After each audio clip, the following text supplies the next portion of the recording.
Chapter 1225 Ada. Ada. Ada. Amidst the fervent chants of the Black God Order disciples, the power from the abyss began to fill the underground cave. The black tyrant on the altar suddenly opened its eyes.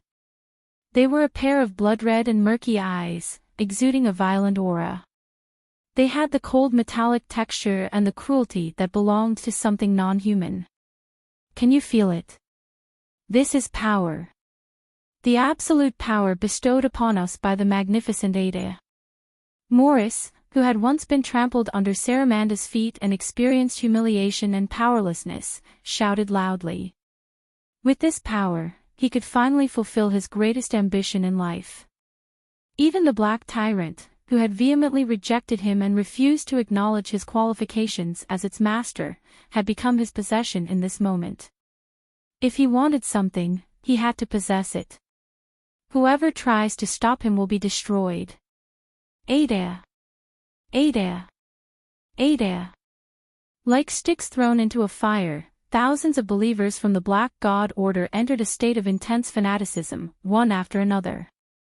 Humans, as naturally inclined towards following the crowd, were even more captivated by the extraordinary powers displayed by Ada. For humans born during the decline of the magical era, it was truly worth sacrificing everything to obtain such power. Morris is the perfect example. In order to gain hero-ranked extraordinary abilities, he betrayed his country and family, going down a dark path with no intention of turning back. More black mist began to envelop the Black God Order devotees.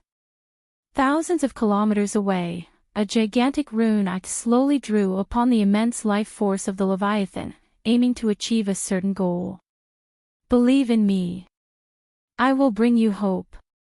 Only by using your souls and lives to believe in the great Ada can you obtain eternal life. Morris himself didn't know that he had the potential to become a pope. At this moment, with a single shout from him on high, he could already drive the thousands of people into madness. And this is far from the total number of members in the Black God Order.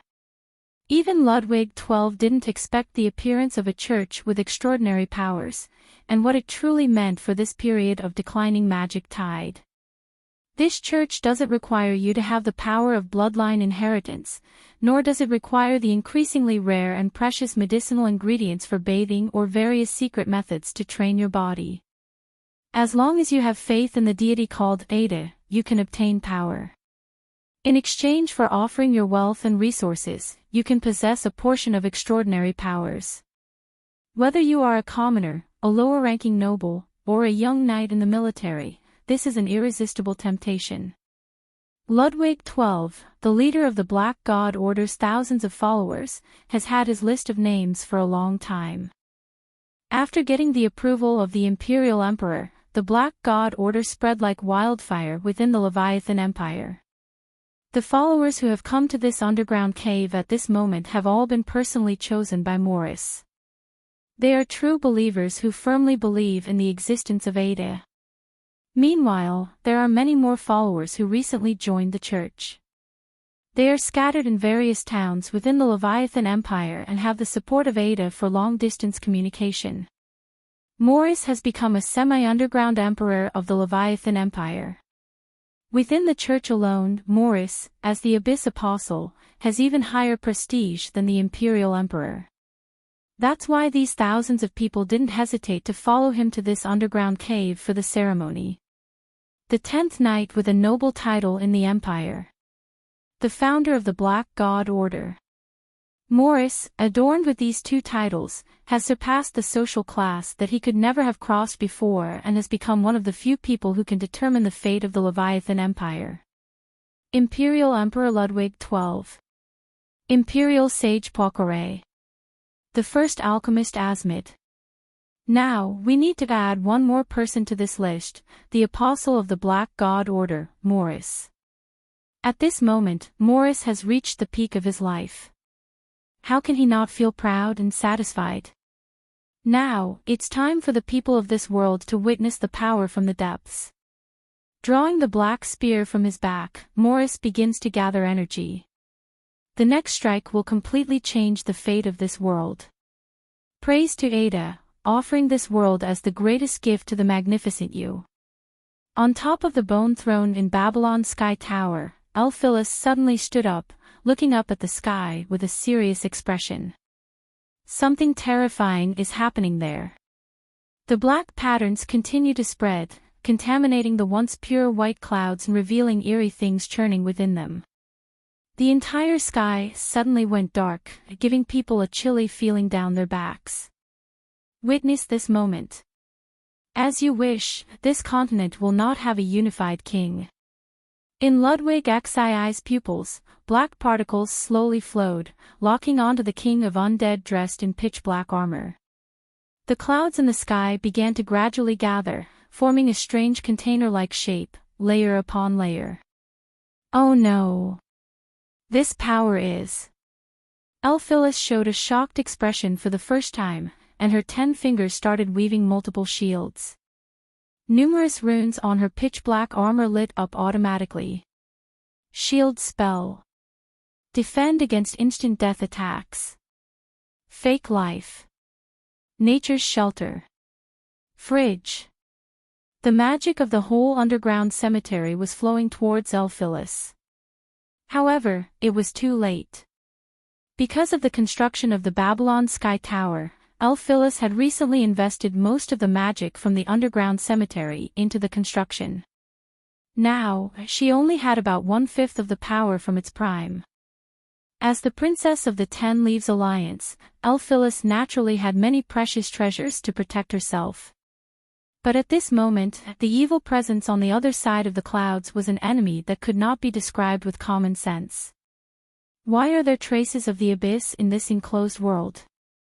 Moreover, even in the abyss, it was far beyond the ordinary evil gods, with extremely high-ranked evil god power. That eye is the evil eye. Notice, someone died today. Cause of death, pierced heart. In the churning black clouds, such words appeared, and then all of Elphilas's defenses began to collapse one after another. A large evil eye mark appeared at the location of her heart. In the next moment, the electric spear that was originally in the hands of the Black Overlord appeared in the sky, aiming at Elphilas's heart. Chapter 12:26. As soon as Elphilas saw the huge magic eye, she exerted all her strength and unleashed all the life-saving cards she could use in a short time. Produced by the Leviathan Empire, the electric spear enhanced by the power of the abyss shot towards her almost immediately, just as she had imagined. If she hadn't been highly focused, she might not have noticed the fleeting black trace in the sky. Time seemed to slow down in that instant. Snap! The first layer to shatter was the outermost shield, which was like a transparent eggshell. There were a total of 10 layers, theoretically capable of defending against more than 10 consecutive attacks from god weapons, specifically developed to resist sharp attacks such as spears, guns, and arrows. It was a hero-ranked defensive spell. These 10 layers of shield only bought Elphilas less than 1/10 of a second. Following the order, the defense of the second sequence is activated. This is one of the most important spells that Elphilas's pitch-black armor urgently triggers, defense against instant death attacks. The power of the dark abyss spreads, piercing through all of Elphilas's shields, while also contaminating her body and soul. Unidentified whispers from the abyss entwine around Elphilas's ears, and the scent of death follows closely behind. Locking her own soul and life, even when tempted by the power of the abyss, Elphilas's gaze remains clear. That is the effect of this defense against instant death attack spell. Protecting the most important concept of her existence, even if her body shatters, she can maintain the minimum possibility of revival. That is the importance of this spell, which requires more preparation in advance than shielding spells, except it takes time to unleash. Next is the false life. Unnatural crimson flushes Elphilas's cheeks. It is a spell that unleashes the maximum potential and is used to save herself when facing unbeatable enemies. The electrical spear that tears apart all shields releases a terrifying shockwave, preventing any possibility of Elphilis escaping. In the intense distortion, all teleportation and instant movement spells are prohibited. The fourth sequence spell is activated, known as the Sanctuary of Nature, a spell from the legend-ranked Great Druid. 4 green leaves flutter around Elphilis, enveloping her body in a natural aura, dispersing the abyssal power that had begun to invade her. Sigh. The black electric spear spun and pierced through Elphilis's body, spreading the curse from the ancient gods. If it wasn't for the natural shelter's protection, in that instant, Elphilis would have lost her humanity and become something twisted. In the moment the black electric spear pierced Elphilis's heart, the final and most powerful protective spell was triggered. Icebox, whoa. Formerly known as the Absolute Zero Frost Barrier, a forbidden technique that instantly resets all negative conditions and permanently freezes the user. It is called a forbidden technique because once this spell is used, it freezes everything at the molecular level, achieving an almost invincible effect. The external manifestation is that the user is surrounded by giant blocks of ice and may remain in this state for 1,000 or even 10,000 years. Unless a miracle happens, there is no way to break free. As the last life-saving ace prepared by the 10 Leaves Alliance for their young mistress, this is the only spell that can withstand attacks even from the legend-ranked. After transforming into the icebox state, Elphilis will lose all ability to move and become completely frozen, having to wait for the 10 Leaves Alliance's rescue. The question is, nobody would have expected Elphilis to encounter a situation in Sia's world, a remote and isolated place, where she needed to activate an extremely cold refrigerator. In other words, nobody would come to rescue her. In this world, apart from her, there are no other members of the 10 Leaves Alliance. In just a short 2 seconds, a large black eye appeared, followed by a cursed black spear piercing through Elphilis's body, nailing her to the Babylon Sky Tower. The black spear penetrated Elphilis's body, pinning her entirely to the Babylon Tower. Just as the voice declared, she lost all signs of life. The moment was so brief that Yunshi only noticed something was wrong when he turned towards the massive body of the faceless god and saw Elphilis. She had already turned into a huge block of ice, completely impaled on the Babylon Sky Tower by the black spear with electrical patterns. Elphilis. Yunshi's mind went blank, and he could hardly comprehend what had happened. What happened? Did he see it wrong? Why did Elphilis lose all signs of life in just a blink of an eye, being impaled by that terrible weapon on the tower? This world doesn't need a king nor a savior. Because this world is being watched by the abyss. A slow and deathly voice spread out from the swirling black clouds. Boom! The black tyrant rose from the underground with a destructive aura. 12 demonic dragonfly cannons danced around it, announcing its arrival. Yes, this world belongs to the Great Ada. You have only one path, and it leads to death. Corrupted and polluted by the power of the abyss, the fairy-like weapons, imbued with a fraction of the abyss's will, instantly teleported in front of the 4 ancient weapons in the underground cemetery, launching a frenzy of attacks. Daddy! How dare you harm my father? This is unforgivable. The black iron giant went mad, viciously grabbing the fairy dragonfly cannon that flew in front of it, preparing to crush this unwelcome intruder. No, we can't let these things get close. Hide away, giant. Using their instinct for war, Kingdom's shield, flying in the sky, first sensed that something was wrong. These black, dragonfly-shaped weapons gave her a very bad feeling. They absolutely cannot get close to her. Unfortunately, it was already too late. The fairy-shaped dragonfly light cannon, held in the palm of the black iron giant, was no longer the autonomous scientific weapon originally developed by the Leviathan Empire. This is a mysterious weapon contaminated by the abyss, possessing the curse of erosion and contamination power. Before the black iron giant could exert force and crush the fairy-shaped weapons in its palm, these weapons turned into black crystallized substances, releasing a contamination substance that this world could hardly resist. Ah, what is this? Don't make me remember.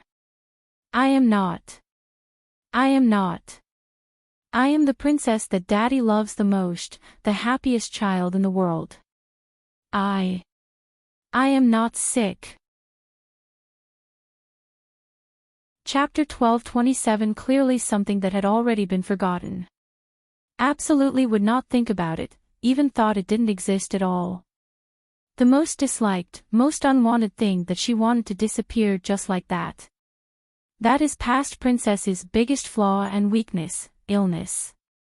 Until she fell ill, she grew up healthy and imagined herself becoming the cutest and most beautiful princess in the whole world. With a respected father, a beautiful sister who can dance, and many friendly maids, as a princess, she had no unhappy places. Every day, there were delicious candies, bread, never-ending cute dresses, and shoes. She worked hard to study, preparing herself for becoming the queen of this country in the future. Her life was like a perfectly planned chart, everything went smoothly. Until she fell ill. At first, the symptoms were just a slight cough, similar to a cold, a small illness that no one would pay much attention to. As long as she drank warm honey water and rested in bed for a few days, she would get better. That's what she thought, and that's what her maids and palace doctors thought too. The cold quickly got better, she regained her energy and could bounce around again. Unfortunately, less than half a month later, she caught a cold again. She pouted, drank warm honey water, and lay back in bed. It was a spring with frequent temperature changes. Countless nobles and commoners were attacked by the flu, and the princess was naturally one of them.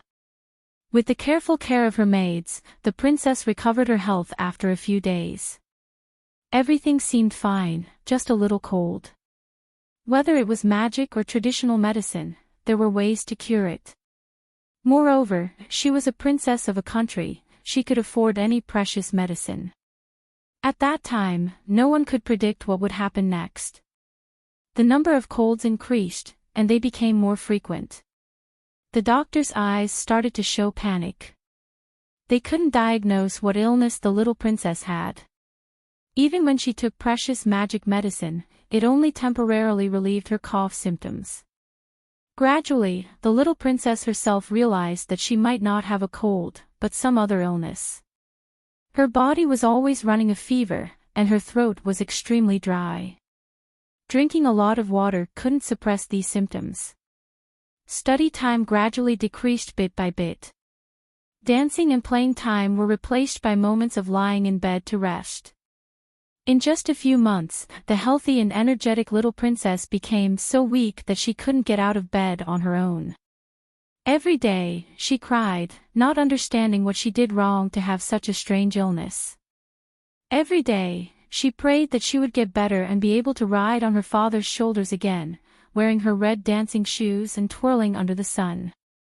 However, everything became just a hope.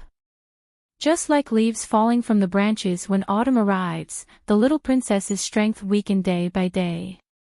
But the doctors and the wizards were powerless against this unheard of illness. Even though they kept it a secret from the little princess, telling her that it was just a more serious cold, possibly with an infection, and that it could be cured with time. The little princess believed it, imagining herself getting better and running carefree again. Yes, she believed it, truly believing the words of the adults. She would swallow even the most bitter medicine and endure the most complicated magic investigations. However, withered leaves ultimately fall from the tree, following the pattern of the seasons.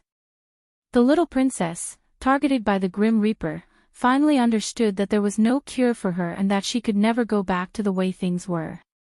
She didn't understand about treating diseases, inflammations, or complications, but her instinct told her that she was going to die. At the age of 12, before fully blossoming with the brilliance of life, she reached the end of her own journey at such a young age. After realizing that she was going to die, the little princess didn't cry or make a fuss. Instead, she diligently painted. It was a painting of a small tree that had gradually turned yellow after a storm. The branches of the small tree had many leaves, each one not looking very healthy, as if they could fall off at any moment. On the first night, half of the leaves in the painting fell off. The little princess stared at the painting, seeming not to understand why a drawing made with crayons could change. On the second night, half of the leaves in the painting fell off. The little princess felt like she was struggling to breathe, as if something important was slowly and uncontrollably leaking out of her body. On the third night, the little princess couldn't fall asleep. She kept looking at the wax crayon drawing she had made under the lamp. The few remaining leaves were falling slowly in front of the little princess. Each time a leaf fell, her heart beat faster. Until finally, only 3 leaves were left on the tree in the painting. Don't look any further. You didn't draw that painting. If you keep looking. The little princess wept as she looked at her memories. They were the deepest nightmares in her soul, the memories she had willingly forgotten. The last night had arrived. During the day, the doctors examined the little princess's body and were sweating profusely. They started a heated debate. This is going to be a disaster. We're going to die, killed by the king. The problem is, we can't find the cause of the illness. Is this a genetic disease? Only this explanation makes sense. It's a curse from birth, the princess might. What should we do? We can't do anything. The little princess could hear their argument clearly, even though they were in different rooms.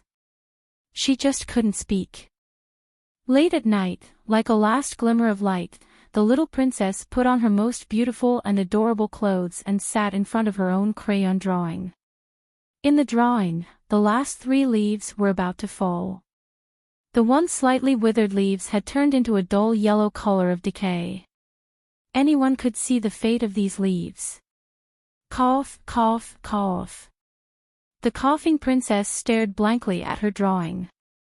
As the first leaf fell, her gaze became empty, losing the emotions that humans should have.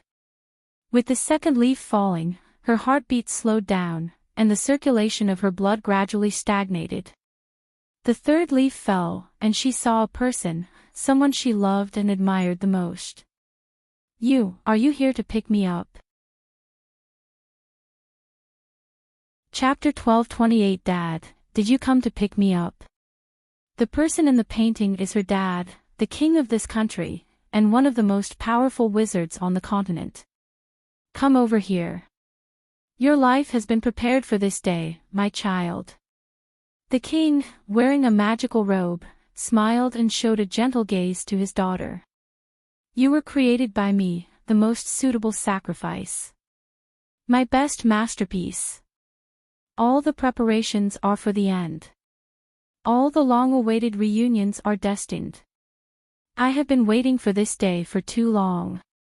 I'm sorry, but now I have to use your body and soul as payment in a trade with the Netherworld.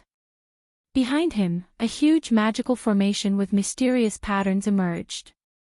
In the center of that formation were all the fallen leaves from the princess's crayon drawing. Those leaves represent the princess's life and soul. Without saying more, the princess understood why she got sick and why her drawings had changed like that. Daddy, I love you the most. The little princess closed her eyes, tears trickling down her face. Father, have I completed my mission? As the chosen sacrifice. No, it's not like that, it's a lie, a lie. My dear father, the most perfect and remarkable king in the world, the best dad ever. Princess Past refused to accept this reality, to believe in this ending. Even though she was created and sacrificed by the king of Netherworld himself, she refused to believe it. So, she sealed away this memory, hiding the truth deep inside her heart, creating an illusion. She regarded the king of undead, who had been defeated, as her own father and believed that she hadn't died, but had become a powerful weapon to fight alongside her father. She is a princess who is no longer with us, the soul core of the Black Iron Giant. She is fearless, even tearing apart dragons as her opponents. Attack, Black Iron Giant. As the past princess, she sweeps away all opponents. Why does it have to remind her? Why is this considered the so-called truth? No, she doesn't want this kind of truth, she doesn't want this kind of answer. Instead of accepting this fate, acknowledging being betrayed by the person she values the most, and facing the ending of being killed, she would rather have the illusion she created for herself. The king of undead in the underground cemetery is her esteemed father, and she has never left the side of her beloved father. She died from an illness, but it was just a small incident in her transformation into a powerful weapon for her father's war. In reality, she gained the immense power of the Black Iron Giant and fought for her father. Don't look inside me. I'm not like that. I don't want it. Leave that place, don't look at my drawings. The princess wept loudly, while the massive body of the Black Iron Giant curled up like a baby, unable to even open its eyes, let alone fight. Weak and powerless. Just in appearance. Morris looked at the collapsed Black Iron Giant with disdain. It fell to its knees with just a bit of mental contamination. This giant is useless. The Emerald Sea Dragon beast on the other side didn't fare any better.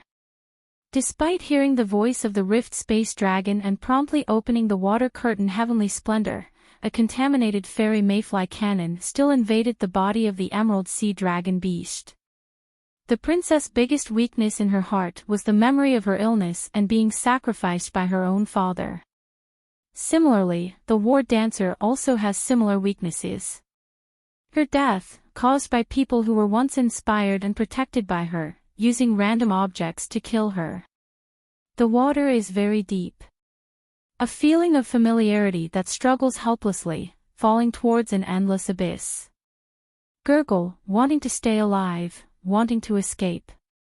There are still people waiting for her. She can't die here. If she dies, the songstress will never be able to survive. Gurgle. Gurgle. The water curtain Heavenly Splendor that envelopes the Emerald Sea Dragon beast gradually turns black, a sign of the war dancer's mind field being corrupted and polluted. Helpless, unable to win, no way out. Faced with the power from the abyss, the war dancer resists with great effort. Compared to the younger past princess, her resistance was undoubtedly stronger, but facing the erosion from the abyss was still a great challenge, only a difference of 50 or 100 steps. All the soul cores are treasures created by the King of Undead by collecting souls with special traits. In this process, the power of the secret treasures from the Ten Leaves Alliance was utilized, precious resources previously used by the former King of Undead to win the war against the Dragon Clan.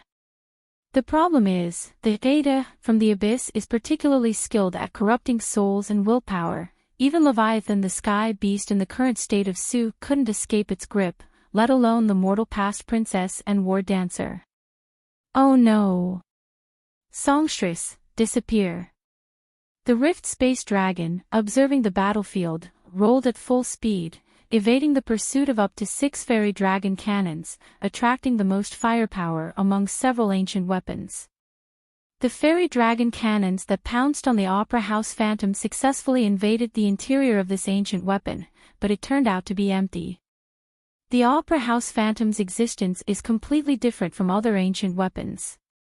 As soon as it heard the sound of the Rift Space Dragon, it escaped back to the depths of the underground cemetery, fortunate amidst the misfortune. The Black Iron Giant and Emerald Sea Dragon Beast, who were contaminated, were now beyond the kingdom's shield's power. No. No.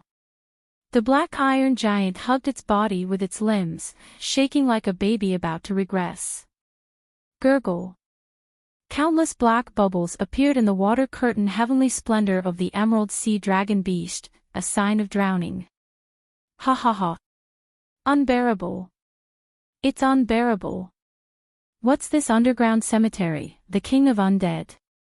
In front of the great Ada, they're all just small fry. Morris's voice echoed in front of the Babylon Sky Tower, and the electric spear in his hand began to emit a dazzling electric light, locking onto the despairing silver figure. It shouldn't be like this. Yunshi reached out his hand and grabbed the black spear piercing through Elphilis's body, slowly pulling the cursed spear out of her. Endless anger burned in those silver eyes, a fury that could incinerate the world. Chapter 12:29 Killing Intent. In all the star trials he had undertaken, Yunshi rarely truly wanted to kill anyone. Even when the green-skinned hippo from the dark forest nearly drove him to the brink of a mental breakdown, his thoughts were more focused on winning rather than killing. Before awakening the memories of the star group, he was just an ordinary bread baker in a small town, with the biggest wish of marrying his childhood sweetheart and leading a simple life. Even though he had started the star trials and constantly pushed himself to the limit to avoid being pursued by his terrifying ex-girlfriends, he rarely felt the urge to kill his enemies. However, this time was an exception. Witnessing Elphilis, the gentle girl he had admired, being pierced and pinned to a tower by a black spear, an uncontrollable desire to kill began to surge within Yunshi. He would never kill someone without a reason, but now he wants to kill. No, he will definitely kill Elphilis. I'm sorry. The faceless god reached out its big hand and grabbed the black electric spear stuck in Elphilis's heart. The black electric spear, corrupted by the power of the abyss, released a massive current that could barbecue even a giant statue, but Yunshi's hand, perfectly synchronized with the faceless god, didn't tremble at all. Doesn't it hurt? It does. The black current with the power of the abyss did indeed damage the Pafu system on the arm of the faceless god, causing Yunshi to feel a sharp pain, as if his muscles were being torn apart. But compared to the pain Elphilis has experienced, it's insignificant. The pain he is currently experiencing is not even 1% of what Elphilis has endured. Tisk. Ha. The electrical attack didn't have the desired effect. The black electric spear began to heat up, and a terrifying wave of heat engulfed the right hand of the faceless god, causing 1/10 of Pafu's body to be in a state of near death. Yunshi still didn't let go. He grabbed the tower with his other hand and pulled hard. Take that. Countless fragments of ice flew around as the black spear tip that had pierced Elphilis's heart was forcibly pulled out by the faceless god. This is also related to the ability of the refrigerator, which is the absolute zero temperature barrier. The black electric spear, with the curse of the abyss, was pulled out of the refrigerator by the power of the faceless god in its static state of absolute zero. The cracks left by the black spear on the surface of the refrigerator were quickly filled with freezing air, and then closed. Elphilis, sleeping in the refrigerator, apart from the shocking wound on her chest, looked as if she was just sleeping. Have a good sleep. No matter what it takes, I will save you. Yunshi reached out and grabbed the ice block, which was as tall as the two of them, and held it against his chest. Pafu voluntarily opened the chest armor of the faceless god and stored the frozen Elphilis inside. Originally, there was only a big block of ice in Yunshi's core area. The curious Pafu system connected to this big block of ice and seemed to make a huge discovery, transmitting excitement to Yunshi. Pafu told Yunshi that this huge block of ice, which was at absolute zero, could be used as a cooling system for the faceless god. Compared to the ice ball created by the Emerald Sea Dragon Beast, which could only withstand attacks from the Legend Ranked, this absolute zero freezer effect was several levels better. The ice ball created by the Emerald Sea Dragon Beast was not long-lasting and required a continuous supply of magic power from the beast itself. On the other hand, the freezer at absolute zero had a unique magic circulation system and could theoretically maintain this state for thousands or even tens of thousands of years. This was not a hero-ranked ability, but a precious life-saving skill derived from the existence of the legend ranked called Field. It could be said that in the entire world of Sia, there was no other treasure as powerful as this, almost like a half-eternal freezing mechanism. Understood, Yunshi looked at Elphilis, who was sleeping behind him, with gentle eyes, but his pupils began to reveal endless killing intent. Ha ha ha, the underground cemetery and ancient weapons are all in the past. Now, it's the era of the Black God Order, the ruler of darkness. The brand new Leviathan Empire is about to rise to the top of the world. Morris's wild laughter echoed in the sky above the Babylon Sky Tower, and he truly had the qualifications to laugh like that. The most powerful four ancient weapons of the underground cemetery. The Black Iron Giant fell into a state of fear and astonishment, abandoning the fight. The Emerald Sea Dragon Beast fell into a state of drowning and abyss, unable to continue fighting. The Opera House Phantom escaped from the battle and disappeared. The Rift Space Dragon could only rely on its speed and 6 Dark Fairy cannons to keep fighting. Defeat was just a matter of time. The most important thing is that the strongest hero of the Divine Era in the whole underground cemetery, recognized by the world rules as the King of Undead, was hit by a deadly blow. Now, the only one who still has complete fighting power is the Silver Giant from the Sia Kingdom, also known as the Faceless God. This is not a coincidence, but Morris purposely left this opponent. He wants to prove to the whole world that as an apostle of the abyss, he has the power to suppress the entire world. The guardian of the Sia Kingdom is the stepping stone he prepared for himself. Even the mighty King of Undead from the underground cemetery, he was nailed to death with just one abyssal projection, without leaving behind a toy to play with. It would be a waste if he didn't take advantage of the Black King. The collision of steel and steel. The bloody battle between giants. It's not about deciding the fate of the world with weak and powerless spellcasters like the King of Undead, but about the victory or defeat between two superweapons of war. This is the summit battle that determines the fate of the world. The Silver Giant defeated the Black Iron Giant, the Emerald Sea Dragon Beast, and even the legendary Rift Space Dragon. Only opponents like these are worthy of his title as the strongest. By shooting the King of Undead and defeating the Silver Mysterious Giant head-on, Morris set the perfect stage for himself in a script called The Day of Darkness. Today, he is the protagonist of this world. He has waited too long for this moment, a moment destined to be recorded in world history. I'll give you 3 moves. Morris proudly raised his black electric spear and aimed it at the faceless god who had turned around. Crack! The sound of armor breaking suddenly rang in Morris's ears. Surprised, he lowered his head and saw a black spear piercing through his body. Why does this spear look so familiar? Chapter 1230. The long black spear is 10 meters long and made up of 2 parts. The spear body, about 6 meters long, has a dark shimmer. The front part of the spear is in a conical shape, resembling a penetration structure. Among them, the tip of the spear exceeds 2 meters and becomes smaller as it gets closer to the front. When it reaches the last half meter, it becomes so tiny that it can almost instantaneously pierce through any known material defense in the world, too small to be seen with the naked eye. This is also why, although Elphilis was pierced by this black long gun, the wound on her chest was not very large. The black armor she wore was made of bone, infused with the power of the netherworld. It also had multiple shields attached to it, but it still couldn't withstand the penetration of this black electrified long spear with abyssal power. From locking onto her heart to piercing through all defenses, pinning Elphilis to the Babylon Sky Tower, it took less than 2 seconds. In this amount of time, a normal mage wouldn't even be able to cast a decent spell, but Elphilis had already activated a defensive sequence of over 5 layers. If her opponent wasn't an incarnation of the will from the abyss, and hadn't drawn upon the power of the primeval sea in this world, it would probably have been possible for Elphilis to defend against Morris' deadly ambush.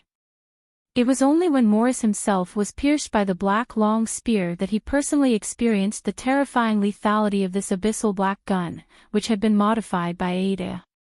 The Black King's armor, which had turned into an abyss-like material, was unable to escape the fate of being pierced and torn apart. In an instant, it was shattered, bringing Morris, who was inside the cockpit at the heart position, with it, reduced to ashes. The extremely sharp armor-piercing tip, like a nail, penetrated into the Black King's body. Unlike the petite Elphilis, the Black King didn't have multiple shields, natural protection, and the ultimate defense of a refrigerator.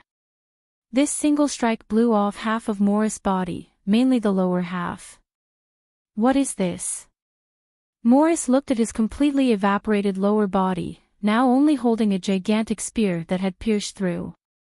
His legs, waist, and a certain important part were instantly evaporated by this strike, and the high temperature and electrical charge lingering on the black electric spear easily destroyed everything. Zing! Zing! Massive electrical currents raced within the Black King. Although most of the power was absorbed by the Black King, the remaining part allowed Morris to truly experience the sensation of 1,000,000 volts. No! No! Morris let out a miserable shout, unable to believe that he had been defeated like this.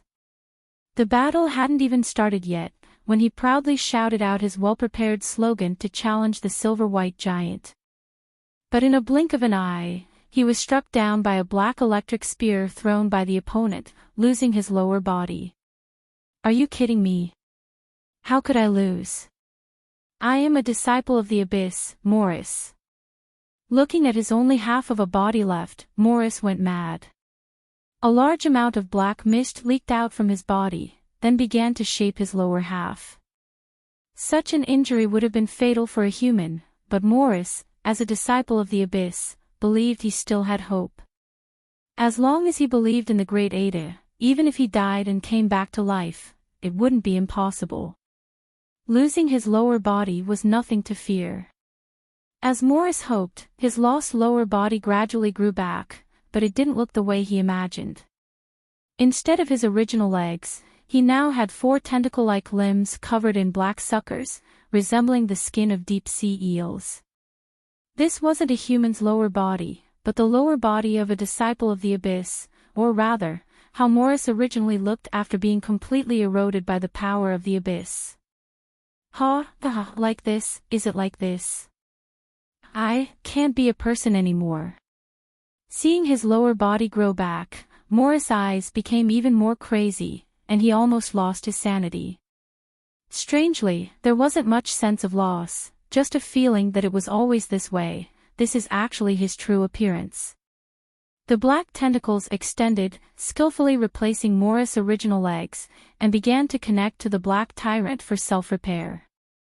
Not only that, Morris' upper body, which he had maintained in a human posture, also began to gradually deform, smoothly growing small flesh tendrils. The muscles' texture became even tougher, and even the blood changed color to ink.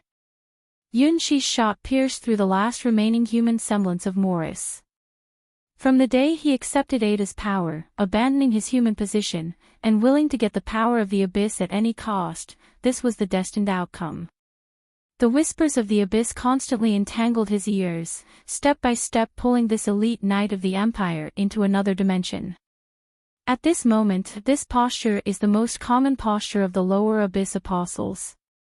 In the past, the deep-sea race believed in the old gods because their appearance completely matched their aesthetic views. A divine being with tentacles is the most perfect divine being. Boom! Boom! Boom! The steel armor on the outside of the Black King began to detach, revealing its inner body entangled with countless black flesh. Leviathan's strongest scientific single-soldier weapon is completely abandoning its scientific part and evolving towards a darker and scarier direction. This is not the Black King. The mechanical model is too terrible. Poincare shook his head witnessing the mutation of the Black King. The ideal Black King is a powerful titled machine with high defense and explosive power, and the most important characteristic is its ability to match various scientific side weapons, including the small spiral electromagnetic cannon being researched, the Type 3 Fairy Dragon light cannon, and the codename weapons in the developmental stage. These are the weapons that are being prepared to be equipped on the Black Overlord in the future, symbolizing the pinnacle of scientific wisdom in this world. The current Black Overlord has obviously been occupied by something, completely losing its original form, even twisting its basic framework and increasing in size several times. This kind of Black Overlord may possess more powerful strength, but it has completely lost its balance and become an uncontrollable monster. It hurts. Morris shook his head.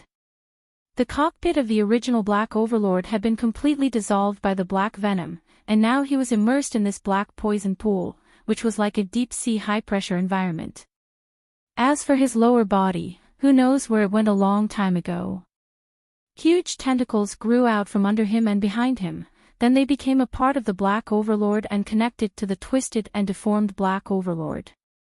The two black electric long guns were also entangled by countless black tentacles and forcefully spliced together in the middle, forming an ultra-heavy long spear with piercing tips on both ends. Chapter 1231. The Black Overlord at this moment almost lost its outline of magic armor, transforming into a real black monster. This is the essence of the abyss, where things like science are non-existent for even the most mysterious and indescribable creatures.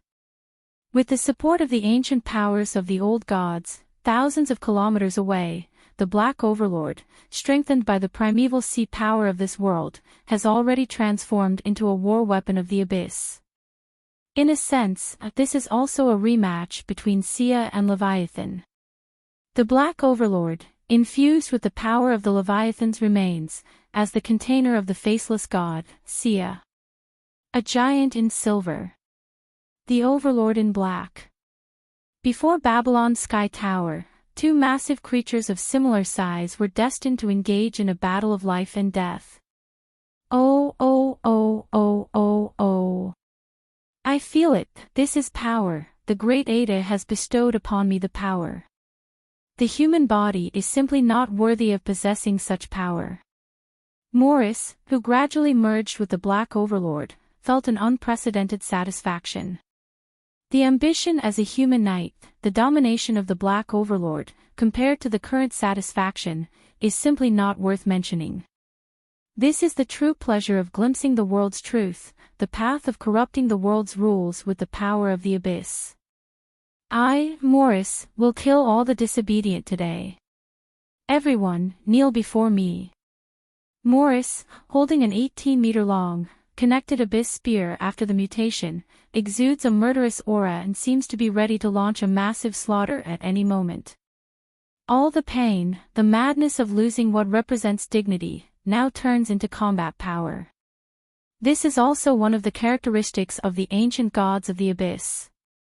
The more insane they become, the more powerful they are, even causing all the sentient beings around them to lose their sanity. Retreat. The representatives of different countries who were gathered in front of Babylon's Sky Tower, led by Maras, Heidi, and Saramanda from the Leviathan faction, started to quickly retreat from the battlefield.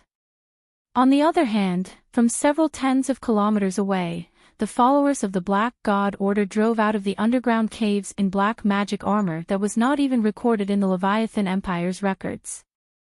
Their only command, given by Morris, was to defeat all the representatives of the continents and make the new Leviathan Empire the ruler of the land. Ludwig XII looked at the crazed Morris, particles of darkness swirling in his eyes, and finally left the battlefield together with Imperial Sage Poincare. This stage was prepared for two monsters. In Ludwig XII's eyes, whether it was the guardian deity of the Sia kingdom or the abyss apostle of the Black God Order, they were all the same kind of beings. They had no understanding of the bigger picture, blindly acting without thought due to their powerful force. How foolish they were! However, as he looked at the Black Overlord under Morris' control, a subtle desire arose in Ludwig XII's heart. Can he fully harness such power? Want power? Whispered the abyss in Ludwig XII's ear. Ludwig XII hesitated for a moment, then firmly shook his head. This power that makes you lose control. I don't want it. What he needed was a power he could control, not like Morris, who seemed to have become a complete monster, lost in power. This was the difference in education and perspective. Both were hosts of the abyss power, but Morris had given up everything early on, becoming obsessed with the immense power of the abyss. On the other hand, Ludwig XII had witnessed the terrifying aspects of the abyss power, acknowledging its strength, yet still able to keep his sanity. They both felt jealousy and dissatisfaction in many ways, but their choices were completely different. Morris completely embraced the side of the abyss, willingly becoming its disciple, fulfilling his mission at any cost.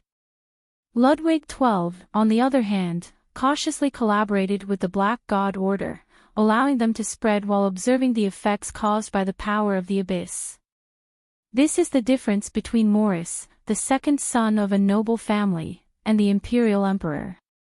Even though Ludwig XII has seen the terrifying power of the abyss, he still won't bet everything on the Black God Order. The power of the Black God Order must be used and the scientific path cannot be abandoned. We must do both, and not put all our eggs in one basket. Looking at it from a different perspective, when there is no choice but to use the power of the abyss, Ludwig XII will be able to gain more than Morris. Oh, so what you want is more. Yes, this kind of power is not suitable for me. I am not a berserker. Ludwig XII disdainfully looked at the black monster standing over 40 meters tall. To become like this and still feel good about himself, Morris is too young. Then, your wish will be granted. The whisper of the abyss temporarily disappeared from Ludwig XII's ears, as the stage where the fate of the world is decided has already begun. It seems that the Black God Order is not living up to its potential. Allowing the Black God Order to grow is a risky move, and Ludwig XII is the one playing the chess game. Now, the game has reached a critical point of intense battle. If we consider the Leviathan Empire as the black side, the underground cemetery, representing the white side, has already been dealt a fatal blow by the Black God Order and is on the brink of collapse. Kill you to worship the great Ada. In this world, no one can stop Ada's will. Morris raised his black electric spear and targeted the heart of the faceless god. Once this spear strikes, you will die. Compared to the previous strike, Morris felt more confident this time, because this was vengeance from the abyss. The immense aura of the abyss covered the heavily assembled spear, and a black magic eye symbol appeared on the head of the faceless god. Previously, this symbol appeared on Elphilis's head, declaring her death. Now, the same thing was about to happen again, and this time, the power behind the charged attack was 10 times stronger than before. On the ground, Yunshi's heart was pounding fiercely. Pafu, are you ready? Merely returning a spear would not quell the burning desire to kill in Yunshi's heart at this moment. Crush, tear apart, and even eat up. Since the beginning of the star trial, Yunshi has never had such a clear desire to destroy and kill such a target. Pafu. Just now, Pafu's body was burned and shocked by the black electric spear and was expelled from the body of the faceless god. All the newly added Pafu bodies have finished replenishing and have developed a higher resistance to high temperatures and electric currents due to their extremely cruel treatment. Chapter 1232, Sizzle. The Pafu system, which expelled the damaged bodies, quickly entered an explosive state. A large amount of white steam emerged behind the faceless god, symbolizing that the Pafu system had activated the highest level of overload state. The black tyrant began to charge. On the 18-meter-long black electric spear, the twisted lump of flesh kept wriggling, releasing an ominous aura like a nightmare. Morris felt better than ever before after abandoning his human form and realizing how useful and convenient his tentacles were. All the neural connections inside the Black King were replaced by the split tentacles, allowing him to truly control and manipulate the Black King as he pleased. Boom! Boom! Boom! Running at high speed, the sprint caused a series of sonic booms.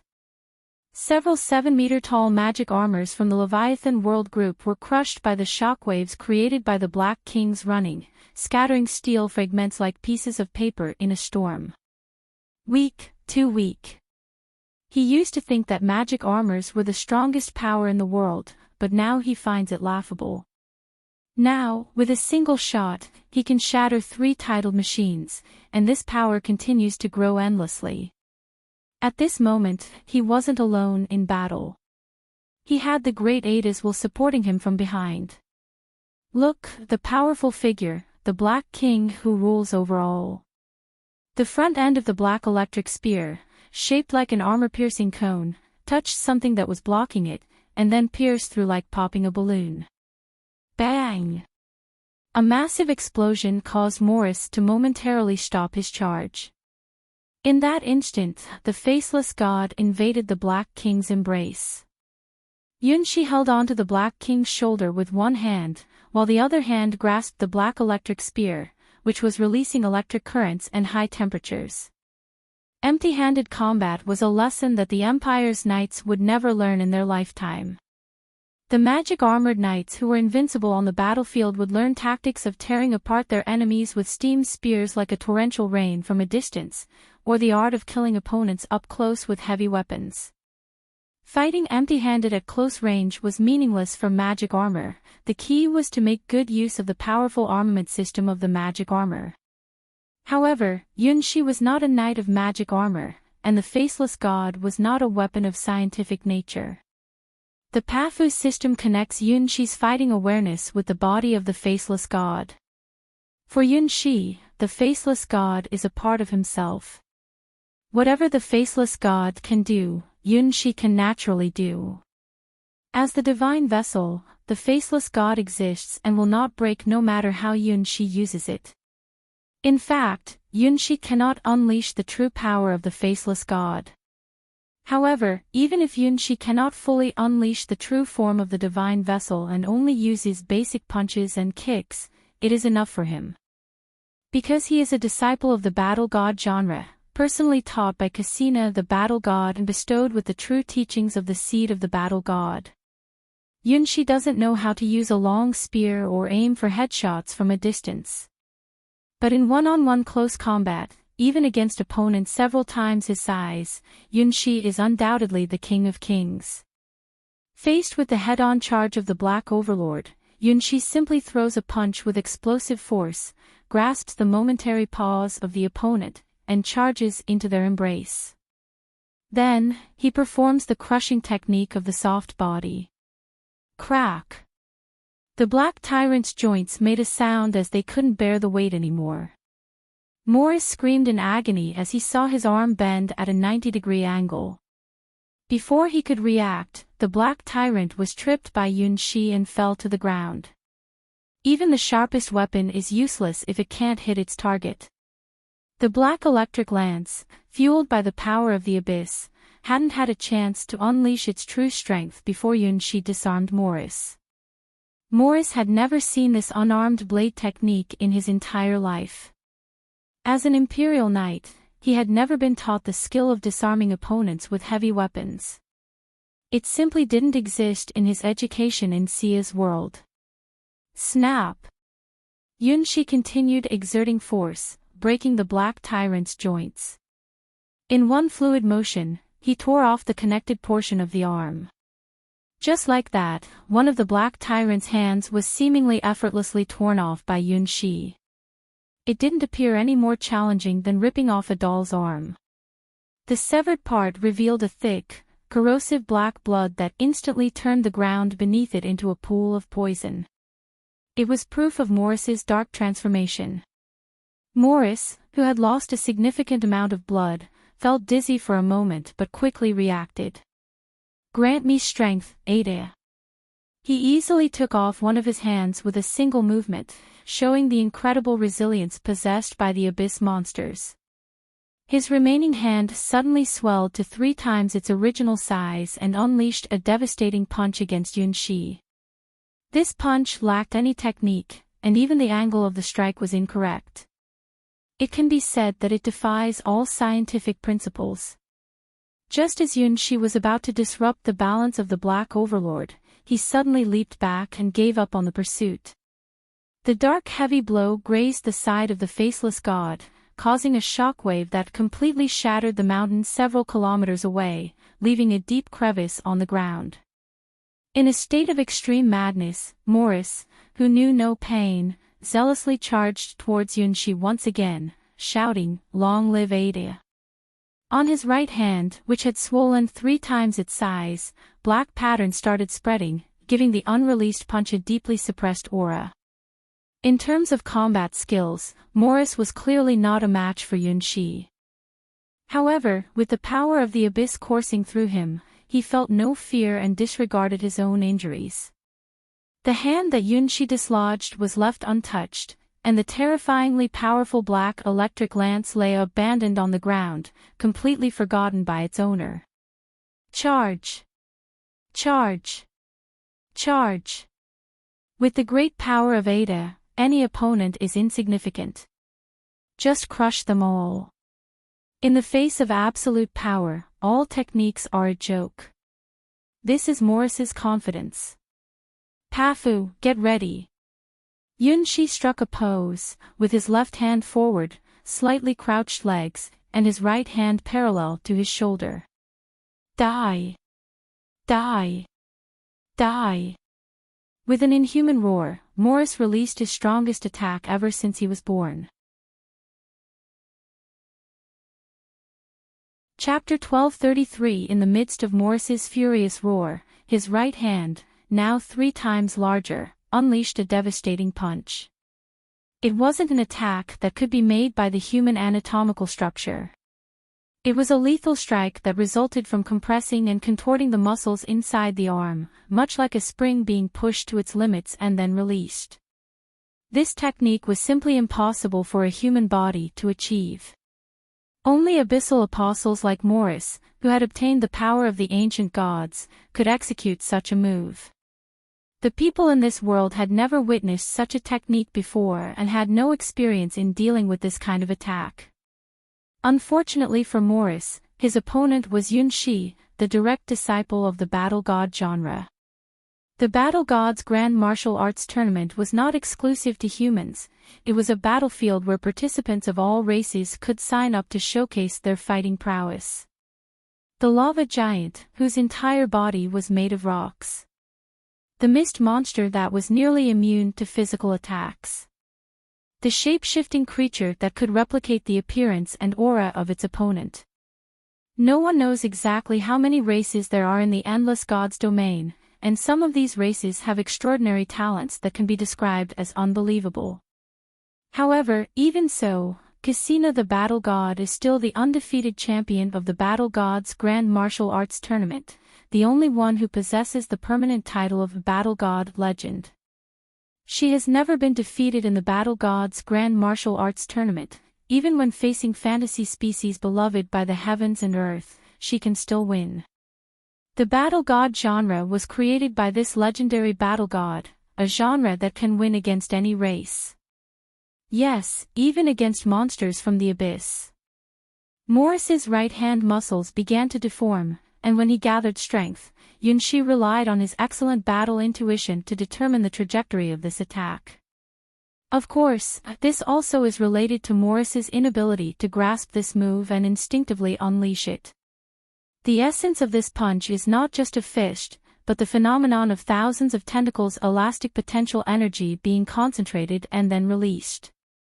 Its power is even stronger than the previous electric long spear shot, several times stronger than the maximum power that the faceless Pafu system can unleash at this moment.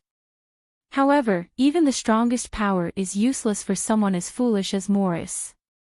With one punch strong enough to shatter Babylon's Sky Tower, first it collided with the left hand of the faceless god, then the body of the faceless god sank, and the enormous black fist was raised as the feet stomped. Get ready. Borrowing the opponent's power and using it to deflect their own attack, sending them flying. The mysteries of the soft body are fully displayed at this moment. Completely losing control, Morris was thrown into the sky by the power of his own punch. Switch. Solid body, run. In an instant, the earth shrank beneath Yunshi's feet. Thunder, sprint. The faceless god in a state of full power might not be as strong as the Black Emperor possessed by the power of the abyss. However, the difference in combat skills between the two sides is as vast as the distance between a planet and the Black Emperor and the faceless god's power. In this world, the terrifying genre of the battle god has never appeared before, sweeping through the battle god's grand martial arts tournament. From the moment Morris mindlessly charged at Yunshi, a tragic defeat was almost certain. All the Pafu system's sub-bodies suddenly swelled up, almost sacrificing their own lives to provide Yunshi with a surge of power for his next move. In just under 2 seconds, the faceless god caught up with the Black Emperor who had lost balance after being thrown, then grabbed the Black Emperor's head and crazily sprinted while dragging the Black Emperor's body. The Black Emperor, over 40 meters tall, was like a broken doll being dragged on the ground by the thundering faceless god, moving towards the depths of the mountains. Boom! Boom! Boom! One after another, the mountains were hit and shattered by 2 enormous creatures. They crashed into a deep canyon, dozens of kilometers away from the Babylon Sky Tower. Yunshi smashed his worn-out body against a towering cliff, reaching hundreds of meters in height. Pfft! A large amount of black liquid sprayed out from the shell of the black behemoth. Morris, feeling dizzy and disoriented, gasped heavily, experiencing for the first time the agonizing screams coming from his own body. It's okay, these injuries are completely insignificant. He will immediately get up and launch a counterattack against his opponent, who has expended a great deal of energy. He has the unlimited regenerative power of his passive ability. He is sure to turn the tables. The question is, will Yunshi give him this opportunity? The answer is, no. One hand pressed down on the head of the Black King, while the other hand of the faceless god was raised high. Gather strength, and done. The next second, Morris saw countless huge fists, like a meteor shower, pounding down on the body of the Black King. Boom! Boom! Boom! Boom! Boom! Boom! Like the sound of a huge hammer hitting an unfinished weapon. It sounded like a meteor shower falling from the sky, shattering the earth. With every punch containing Yunshi's boundless anger, it completely vented on the body of the Black King, each punch causing blood and flesh to fly, making the internal parts of the Black King scatter. Hit! Hit! Hit! Hit! Hit! Hit! Hit! They will not stop until they smash this black unidentified object to pieces and completely eliminate anything that harmed Ophilis. From the beginning of the Star Trial, Yunshi felt extremely murderous as he faced his 4 ex-girlfriends who were now chasing him. With every punch thrown, Yunshi's body unleashed explosive power. Without magic or fancy techniques, he used sheer force to brutally attack his enemies. He used the most aggressive methods to instill maximum terror and death in his enemies. Boom! Boom! Boom! The continuous explosions were just appetizers. Every 100 punches, he would unleash a killer blow that could pierce through the defense of the Black King. And every 1,000 punches, an even stronger bone-shattering punch would appear. With the wildest speed, strength, and explosive force, Hard Fist crushed and pierced through enemies. That was the style. Attack! Attack! Attack again! I just want to kill you. Yunshi told Morris very clearly, you will only die. Ugh! Morris screamed in agony, desperately seeking help from his master. Ada, Ada, Ada, O great power, save your disciple. Pain. It hurts so much. Bang! Yunshi's fist smashed through the final breastplate of the Black King, grabbing the mutated Black King's spine and forcefully ripping it out from its body. Mora's struggling body was completely exposed in broad daylight. Chapter 1234. Even after being separated from the Black King, this black spine didn't lose its vitality. It trembled and contorted in the hands of the faceless god, resembling a creepy black centipede. In the middle of the spine, there is a flesh-like tissue similar to a brain. This tissue has replaced the original cockpit of the Black King, covering the skeleton with massive black tendrils, transforming the scientific superweapon into its current twisted monster form. Mora's true form is located inside this brain-like tissue, clearly visible to Yunshi. Did this guy sneak up on Ulfilis? Yunshi looked at the half-human, half-monster creature struggling inside the pool of poison. Its facial features were no longer human-like, and its opened mouth resembled a split flower petal. Apart from the upper body, which still vaguely resembled a human shape, the lower half of this monster had completely transformed into tentacles resembling deep-sea acid jelly squid. Yunshi had forcefully torn off a large portion of them, but the severed parts were rapidly regenerating, indicating that it wouldn't take long to repair itself. This strong life force doesn't look human at all, but it is very similar to some special abyssal races in the memories of the seed of the battle god. Despite having its spine and core taken out, the tattered black tyrant is still full of vitality. Even when stepped on by Yunshi, it continues to struggle with all its might, although this instinctive struggle is ineffective. Ada, Ada, Ada, inside the poison pool, Morris opens his mouth like a flower and emits a hysterical shout, calling out to the abyssal will he believes in. Ada, what is that? Yunshi lifts up the still struggling, contorted black spine and grabs onto the suspicious entity with a humanoid body. Smack! Smack! Smack!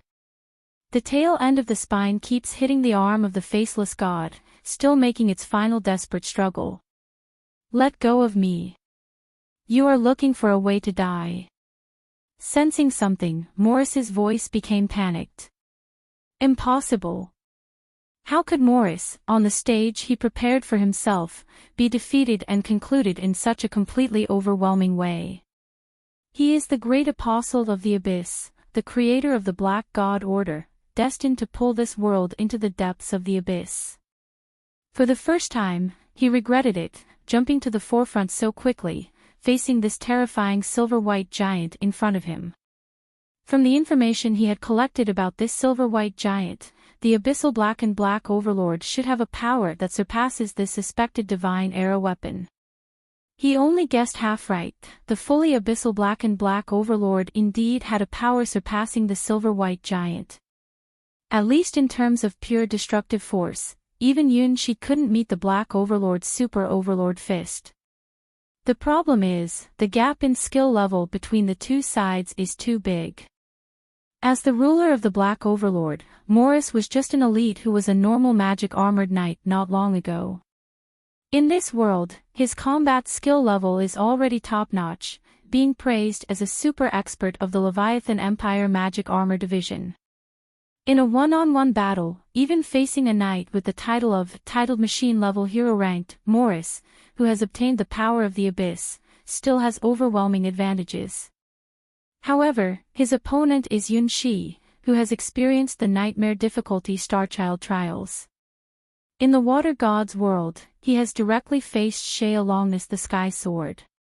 In the Dragon world, he has challenged Four Zaka and the primitive dragon Hua Hua. In the White Lotus Secret Treasure world, he even fought against the star-hunting dragon Mumu Narabel possessed by the supreme dragon god Asha's will. Having experienced battles at the legend-ranked level like this, Yunshi's combat awareness has long reached a level that not even Cassina the battle god could estimate. Combining strength and flexibility is not a challenge for him.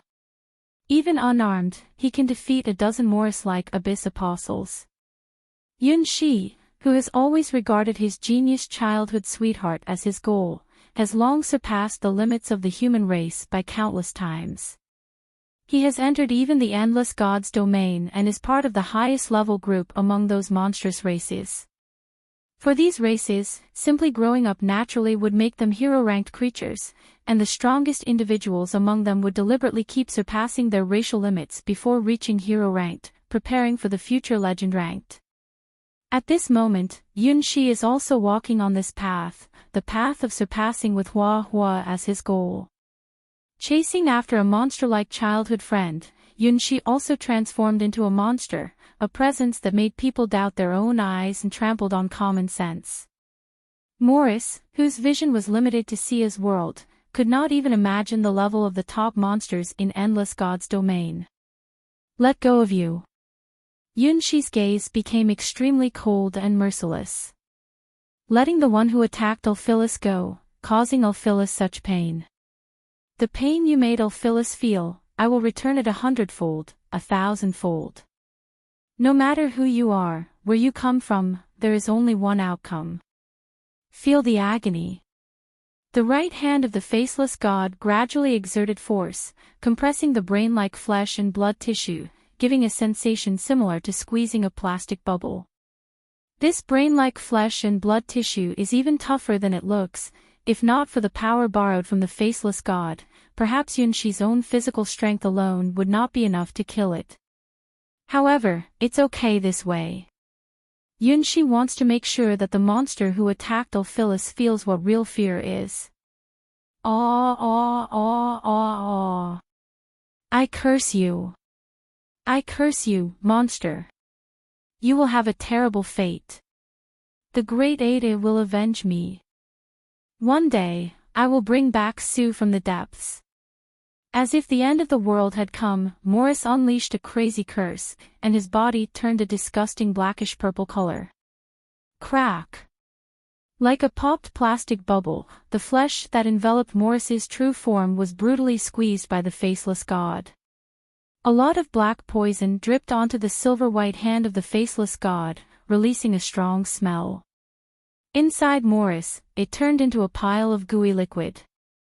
Morris, an ambitious apostle of the abyss, created the Black God Order, an organization that believed in the old gods in this world.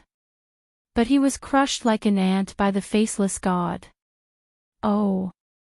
Weak and powerless. Being small really can't be changed. A disappointed whisper came from an unknown source, echoing through the decaying flesh and making Yunshi feel a chill down his spine. Chapter 1235 Different, completely different. Compared to the half-humanoid monster who called himself Morris just now, this voice didn't feel like it belonged to the same world as Yunshi. That deep voice spread out as though it came directly from the deepest part of the world, giving Yunshi the illusion that the owner of the voice was speaking to him from millions of miles away. No, perhaps even farther, Yunshi couldn't hear which direction the voice came from at all. Do you want power? A certain ominous atmosphere began to envelop Yunshi, and he felt a sense of familiarity with this feeling. In primitive Dragon Huahua's world, he had heard similar whispers more than once, tempting him into an indescribable realm. No need. Yunshi cleanly rejected the temptation from the abyss because he knew full well that his most fearsome enemies resided in that abyss, and there were more than one. The two masters of the dark abyss, the chaotic deity Naya and the god of impossibility, Void, and Dynus, were both his ex-girlfriends who had cursed him without hesitation. Regarding them, Yunshi knew almost nothing except that they were the rulers of the Seven Towers and there was no more information available. Compared to Supreme Dragon God Asha, the ruler of the Northern God's domain, and Ionia, the ruler of the multicolored realms of the Western God's domain, the creators of the two dark factions, they were undeniably the most dangerous beings in the entire Endless God's domain. So it's impossible to go to the abyss, not in this lifetime. Even if you run away, you have to choose a remote god's domain without your ex-girlfriend. Ha! The language of the ancient god started to tempt one of Yunshi's wills into self-doubt. Is it possible that this entry of the language of the ancient gods has become ineffective? Clearly, for all living beings in the endless god's domain, this phrase, "Do you want power?" is almost a universal key, the best and most useful keyword. Ambitious like Morris, after coming into contact with knowledge and power beyond human capabilities, he instantly fell into corruption. With great talent, like Ludwig XII, he only barely suppressed his impulses, preparing to exchange for even more powerful abilities. For ordinary people, and even most hero-ranked individuals, it's almost impossible to resist the temptation of the abyss. It is an extraordinary power that can't be refused, both physically and mentally. The old gods are well aware that if they don't play by the rules, their child won't be able to catch the wolf. The power they bring forth is all genuine and valuable. Just like what Morris desires, he gained an incredibly powerful sense of spiritual influence, to the point where the power of the abyss even eroded his unforgettable Black King, giving birth to the Black God Order. His body broke through the limits between mortals and hero ranked with unstoppable force. His mental powers were even more than 10 times stronger than a normal hero ranked, which is why he had such powerful speaking and guiding abilities. It can be said that everything Morris desired was given to him by the abyss, which is why he was so devoted and fanatically believed in the will of the abyss. Do you want to become a deity? This time, Ada of the Abyssal will change the key phrase. Even for the ancient gods in the abyss who occupy a position as ruler, this promise is rarely made. Deities, the legend-ranked, are also very special beings, one of the most perfect beings known to humans, eternal and immortal. As long as someone believes, they will not perish. They feed on faith, and by constantly spreading their own faith, they can infinitely increase their power. They are miracles with unlimited possibilities. After the Twilight War of the Gods, most of the ancient innate deities fell, and the new generations of deities took over the legacy of the previous generation, raising their own divine thrones in the starry sky. Ascend into divinity. This is the easiest method for humanity's wisdom to reach the legend ranked. Even if someone is unknown at first, as long as they obtain the inheritance of the gods, they can create their own legend. With a large number of followers, they can bridge the gap between the hero ranked and the legend ranked, like reaching the sky in one step. However, the inheritance of the gods, which are the fragments left behind by the departed gods, is very limited. Only by collecting more than 50% of the fragments from the fallen gods can one inherit the god's name and plan their path to godhood. In a way, these new generation gods have actually merged with the ancient gods. The ancient gods, who have passed away, are once again present in the world in this way, while the sentient beings who cannot enter the legend ranked achieve eternity through this kind of exchange-like method. As for whether the deceased gods can truly return to the mortal realm again, that is something that will not be known until many ages later. At least for now, the new generation gods in the endless gods domain believe that this is their era. The problem is that it is extremely difficult to find the fragments of the departed gods. These fragments, which scattered after the gods' downfall, could exist in any form within the starry sky. Some fragments have turned into a single blade of grass on the green prairie. Other fragments have integrated into god weapons, which are already related to legends of the gods. And some fragments have even become poems in the great library. The gods themselves are legends at the top of miracles, immortal and indestructible. Even the fragments after their demise have incredible powers and can even develop their own consciousness over a long period of time. The process of collecting over 50% of the lost gods' fragments often accompanies bloody battles and wars that last for hundreds or even thousands of years. Many kings claim to be the rightful heirs of this god, the true successors. Throughout history, wars have been waged over the fragments of the gods, destroying more than one god's domain. Providing fragments of the gods is also one of the biggest chips that the will of the abyss can offer. Even the abyss sovereign loves this treasure. No. Yunshik shook his head without hesitation. He wished there were more involvement with gods and such. Now he carries the curse, blessing, of the two most powerful creator gods of the endless gods domain on his back. One of the curses comes from the supreme dragon god Asha, and he took the initiative to suppress 3 of his former girlfriends. Truly amazing. Deep within the abyss, appreciates Yun Shi's unwavering determination. Being able to resist the temptation of becoming a deity, without any doubt or wavering, represents immense strength and unwavering self-will. This kind of will would not choose a shortcut that requires the inheritance of a deity. Because such a perfect soul can create miracles that go beyond that. Not a deity, but possessing a higher legendary status than a deity, just like Battle God, in the Battle Gods Grand Martial Arts Tournament. For the Abyss, this is an incredibly rare talent. So, let me devour you. Ada said. Chapter 1236, Hum. Strange tremors spread from under the feet of the faceless god, gradually turning into concentric black ripples, giving Yun Shi an extremely terrifying tremor. The scary feeling was like something about to come out from under him and eat everything. This was not Yun Shi's imagination, it was a real happening phenomenon.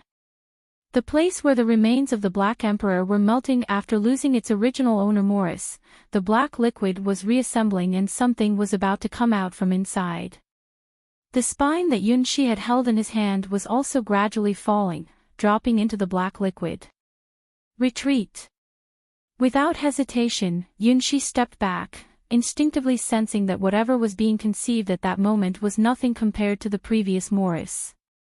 Compared to the strange creature currently being conceived in the black liquid, the previous Morris could be called a harmless little animal.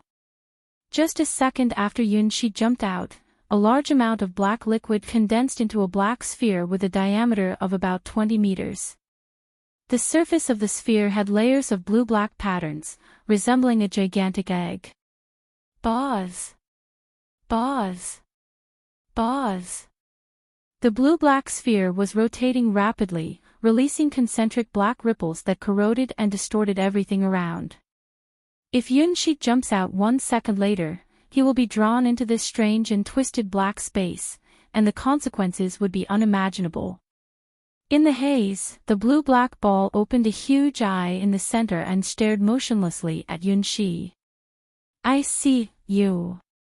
Thousands of kilometers away, above the primeval sea that began to churn, the abyssal will that came to this world took on the form of an old god named Ada, and slowly spoke with an evil eye.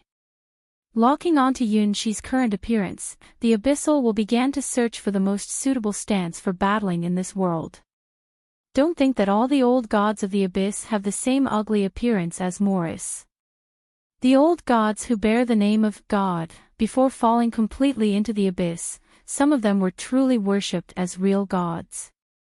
Born from within the abyss, or later tempted and altered by the power of the abyss, Ada is of the latter kind and is a powerful abyssal incarnation that has reached the level of a sovereign. The two masters of the dark abyss god's domain, Naya, the embodiment of chaos, and Nameless, the embodiment of nothingness, symbolize the two extremes of the endless abyss. However, beyond these extremes, there are also many abyss sovereigns who bear the name of old gods. Ada is one of the most powerful abyss sovereigns among Naya's side, having invaded dozens of worlds and captured an incalculable number of intelligent beings. Even for someone as knowledgeable as Ada, encounters with targets who can resist even the temptation of becoming deities are extremely rare. This determined goal is actually favored by the abyss because it means that if the other party falls, the power it brings to the abyss is stronger than those who easily betray themselves. Even ancient gods like Ada would benefit greatly from the will of the abyss if such a determined and infinitely potential intelligent being were to fall. Therefore, tempting and devouring such goals is a common hobby among the mighty abyss sovereigns. For this reason, they have always been ruthless. Giants' strength, aesthetics. After observing the faceless god controlled by Yun Shi, Ada began to choose the templates she had used in the past when she descended into the mortal world, and modified them appropriately. How long has it been since I last used a human-like form? The blue-black sphere spun rapidly, giving birth to a body suitable for the world's rules and capable of containing the power of the gods, for the ancient gods of old. Yunshi's intuition was correct. This is indeed the most dangerous object in this world, known as the egg of the ancient god, a strange and evil existence. The canopy formed by Leviathan before its death is extremely powerful. Neither the 10 Leaves Alliance nor the ancient gods of the abyss can directly project their power. At this moment, Ada is using the accumulated power of faith in this world's abyssal clan over millions of years. Even so, these powers, even when combined with the power of the sleeping Leviathan's remains, cannot create a true deity. They can only give birth to something similar to a young evil god. With some characteristics of the old gods, but their powers cannot surpass the limits of a hero-ranked creature. This is the form of the young evil god currently being conceived. However, even if they cannot control the true power of the legend ranked, the old gods from the abyss have ways to cheat. Since this world, because of the existence of Sia and Leviathan, cannot be invaded by the power of the legend ranked. So, let's think the other way around, this world itself is a part of the legend ranked. As long as we use the legendary power that exists in this world itself. Leviathan the Sky Beast, has the potential for that. Awakened, Su, the remains known as Leviathan, in a completely new form in this era. Show. A lot of blood sprayed from the purplish-black sphere as a slender arm broke through the shell of the black sphere. Of course, this slender arm is relative to the faceless god. It measures over 10 meters long as it breaks through the shell of the purplish-black sphere with a diameter of 20 meters. On this arm, there are red armor plates wrapped around. It is not armor crafted by any craftsman, but a defense system that this creature naturally possesses. Chirp. More blood spurted out from the purple-black sphere, and the outline of another arm and upper body appeared in front of Yunshi. It was a giant resembling the shadow of a faceless god, wrapped in deep red armor, with a W pattern on its chest. It was much larger than the faceless god. 4 red horns stood upright on top of the red giant's head, and the Black King's electric spear, originally belonging to the Black King, was dyed red and hung behind the giant. Unlike the faceless god whose face is covered, the facial features of the red giant are very distinct. It has a charming and beautiful face, exuding incredible coldness and dignity. More blood spread out, completely absorbing the already scarce purple-black sphere, revealing the legs and whole body of the red giant. It is about 30 meters tall, appearing slightly smaller than the faceless god, which proves the huge difference in size between the two. However, on the feet of the red giant are a pair of non-scientific red high-heeled shoes that sparkle like crystal shoes at a ball. Crash! The part of the black tyrant's spine, which originally belonged to it, transformed into a transparent long whip in the hand of the red giant, releasing an eerie aura. Chapter 1237 Puppet? When Yunshi saw this red giant for the first time, he had a familiar feeling. This giant, covered in red armor, looks just like the faceless god, as if they were made from the same mold. However, due to the lack of certain things, the other party added different ingredients and eventually evolved into this form. That face, dangerous yet seductive, just being stared at made Yunshi's heart race, and even the Pafu system showed signs of overheating. The only flaw is that this red giant lacks something crucial, so for now, it's just a big doll. That gorgeous face lacks the liveliness that a living being should have, just like when Yunshi first saw the faceless god in its sealed state. Link. Start. What Yunshi was concerned about, the missing component of the red giant, was quickly replenished by the will of the ancient god from the abyss. Only by using the remains of Leviathan and mixing them with the style of the observed faceless god can we create a puppet, but it can never defeat the real faceless god. Only by infusing the will from the abyss into this template can we give this inorganic puppet its own soul, thus creating the world's most powerful weapon. The abyss gazes back, as the gazer gazes into the abyss. A black eye slowly opens on the forehead of the red giant, staring at the faceless god in front. The moment this eye appears, the red giant, which was just an elaborate puppet, instantly gains life. Those deep red eyes begin to shine with intelligent light, showing a hint of curiosity and a sense of nostalgia for something familiar in this world. As soon as the black eye appears, numerous black patterns spread throughout the body of the red giant, causing it to show a painful expression. Like something pure and innocent just born, it starts to be tainted by all the evil in this world. While losing its innocent soul, it also gains great and destructive power. Something pure, destined to be a divine vessel. Using black threads to weave the destiny and rules of this evil godling, Hades will completely descend upon this body. A large amount of blood evaporates as the black patterns spread all over the body of the red giant. The armor that was tightly wrapped around it starts to fall off, revealing the white skin underneath. Gulp. Yunshi couldn't help but swallow his saliva, feeling a mysterious and irresistible temptation that was even more powerful than the whispers of ancient gods. It transcended races and language barriers. Phew. Ha. Ha.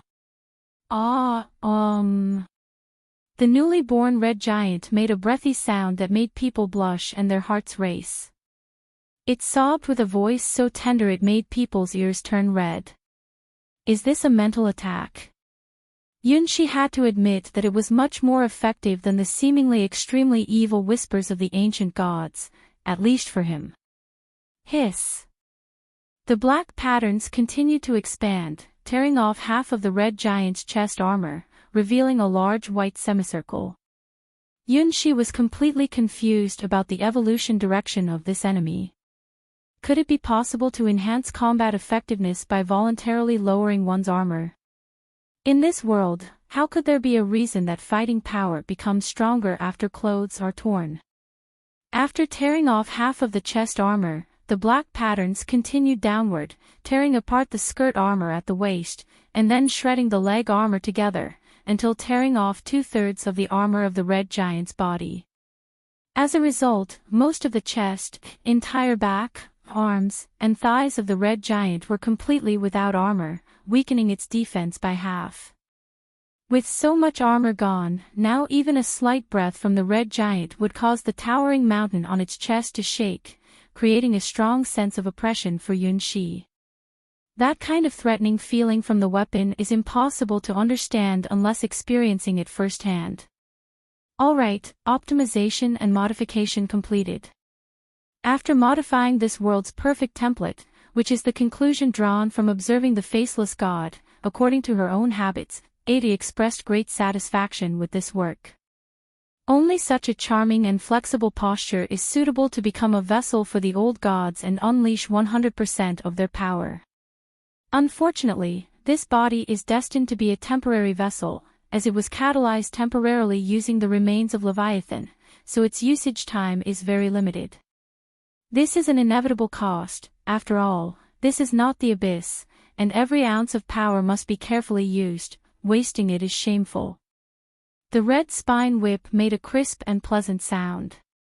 The red giant raised its head, and in its 3 eyes, there was the figure of Yunshi. Here it comes. Since a while ago, Yunshi has been on high alert. When black patterns appeared on the body of the red giant, he knew that this would be the most difficult battle he has faced since coming to this world. This opponent named Ada gave him a sense of overwhelming strength. Buzz! The sharp spine whip made a chilling vibration and then swung out. The shadows of the whip transformed into large circles, instantly locking onto all the directions that Yunshi could dodge. So fast! Moreover, what a skilled technique! How many times have you used this whip? Yunshi attempted to use the technique of soft body, trying to unload the layers of whip circles coming towards him. However, this time Yunshi made a mistake. The tricks hidden in these whip circles were far beyond his understanding of soft body. They were truly amazing and almost magical. The soft body techniques displayed by Yunshi were completely negated by these whip circles. After being reversed 7 times in a row, he was suppressed by the opponent. His right foot was entangled by the end of the whip. In the next second, Yunshi spun around, and the entire faceless god was rolled up by this magical whip. After flipping dozens of times in the air, it was heavily thrown to the ground. The dominating spine whip displayed techniques that were out of reach for Yunshi. It turned into a binding rope along the body of the faceless god, tying it into a turtle shell-like posture. Do you realize the difference in strength? The red giant stepped on Yunshi's right hand with high heels and looked down on him, experiencing the bitter taste of defeat. Black. No, it seems. Yunshi, who was dizzy for a moment, gritted his teeth and instantly changed his posture. He burst out with invincible power, forcefully breaking free from the strange whip's confinement. With a counterattack similar to a rabbit kicking its legs, he kicked the opponent's high heels. Chapter 1238. Like a thunderclap from a flat land, Yunshi's counterattack erupted like a volcano, kicking the red giant's body out hundreds of meters. But Yunshi knew that this kick didn't have any effect, it was completely insignificant.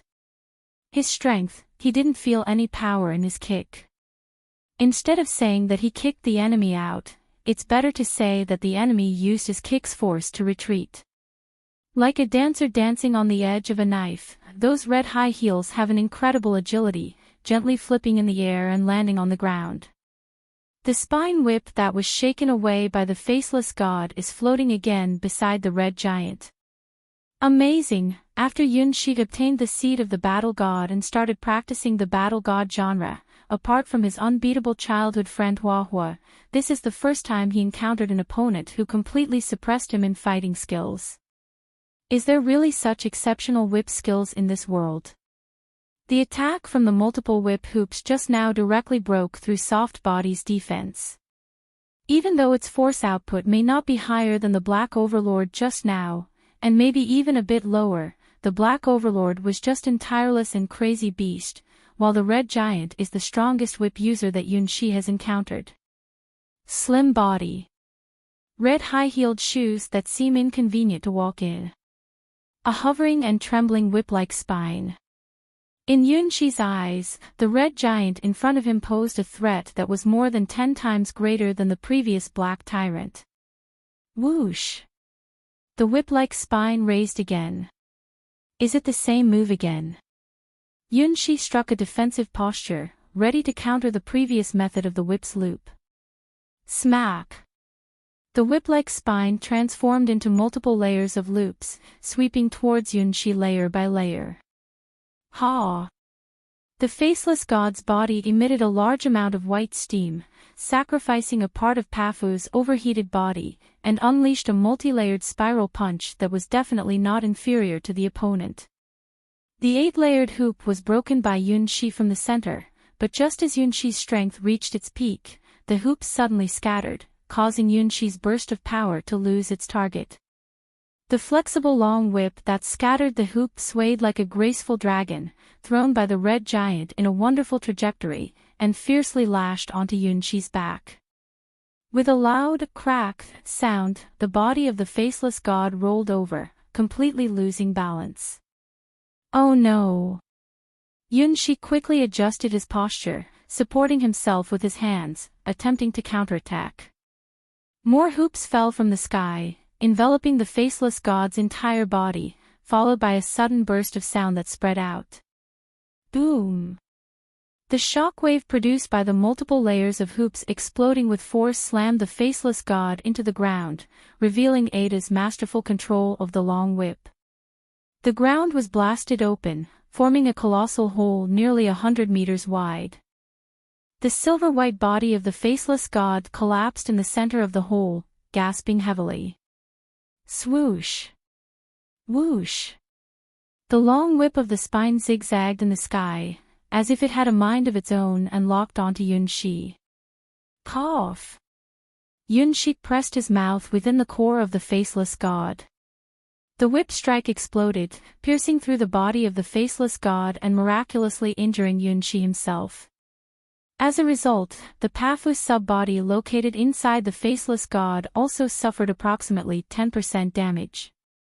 It's too powerful, even the solid body can't withstand it. Yunshi wiped the blood from the corner of his mouth and gazed at the intertwining whips above his head. Softness overcomes softness. Softness overcomes hardness. In this lifetime, he had never encountered such formidable whip skills. Even in the Battle Gods Grand Martial Arts Tournament, it would be considered a technique close to godlike. There are no flaws in this. The opponent is using the long whip as if it were a natural part of their body. The faceless god without weapons suffered a great loss against the long whip. To win, they had to get close and use their special skill. Yunshi and the faceless god stood up together, looking at the slender figure 100 meters away. The Black Overlord could only unleash 50% of their fighting power, despite using 300% of their strength. The Red Giant only needed to use 50% of their strength to unleash 200% of their fighting power. The difference between them is really huge. Despite being at a disadvantage in terms of distance and control, Yunshi's thinking became clearer. This is the advantage given to him by the hero-ranked baker profession. Although the baker profession doesn't have much combat power, it has unique abilities in energy usage that other professions can't imagine. That's why he could have a bread storage even at the 4th rank, which is an unreasonable special ability. Charge. The skill level is unbeatable, but this time the advantage is on my side. This is what Yunshi realized after observing the opponent's tactics. In terms of skills, the Red Giant's whip techniques are far superior to Yunshi's. It has reached a level close to godlike. It doesn't seem like a technique that humans can practice. To defeat such an opponent, you have to be tough and have the realization to break common sense. In other words, you have to be tough and take action, regardless of who the opponent is. You must have the courage to charge forward.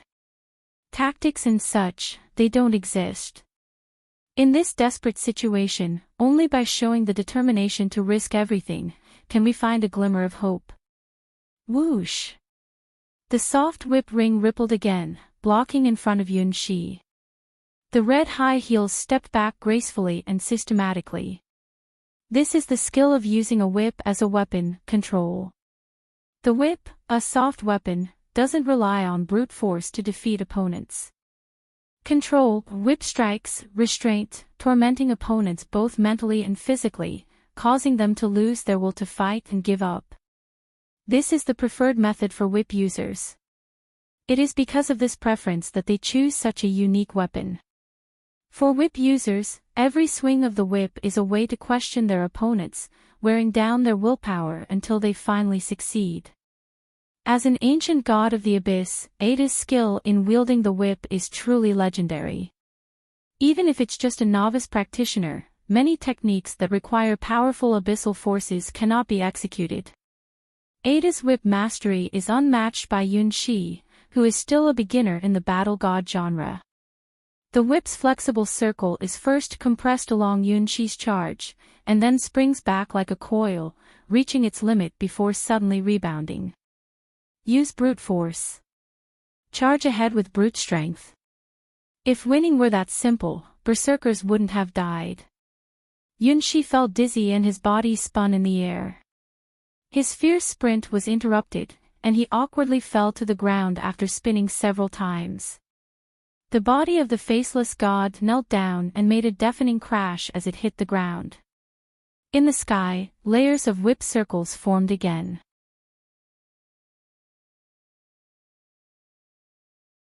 Chapter 1239 Smack. Smack. Smack. Smack. Invisible whip shadows appeared one after another around Yunshi, occasionally lashing at the body of the faceless god. The red giant wearing high heels elegantly walked and launched a massive attack on Yunshi. Unlike Morris, who wasted energy, every step and whip strike of the red giant was filled with beauty, while never wasting even a tiny bit of strength. The expanding whip circles, not only pleasing to the eye, also restrained and suppressed Yunshi's field. Within this field, constructed by spine whips, the red giant had complete control, and despite Faceless God having the advantage in power, it was completely suppressed and unable to lift its head. The continuous whipping didn't have any real power. It was Ada's bad habit, which showed that the fight was completely controlled by the old gods. The seemingly useless strikes were actually an accumulation process, a complete psychological and physical suppression. No hero-ranked person could withstand such mental torture. Their willpower would be completely destroyed, it was only a matter of time. When the time comes, it will be Ada's opportunity to completely defeat Yunshi, leaving nothing behind. No way. Yunshi shook his head.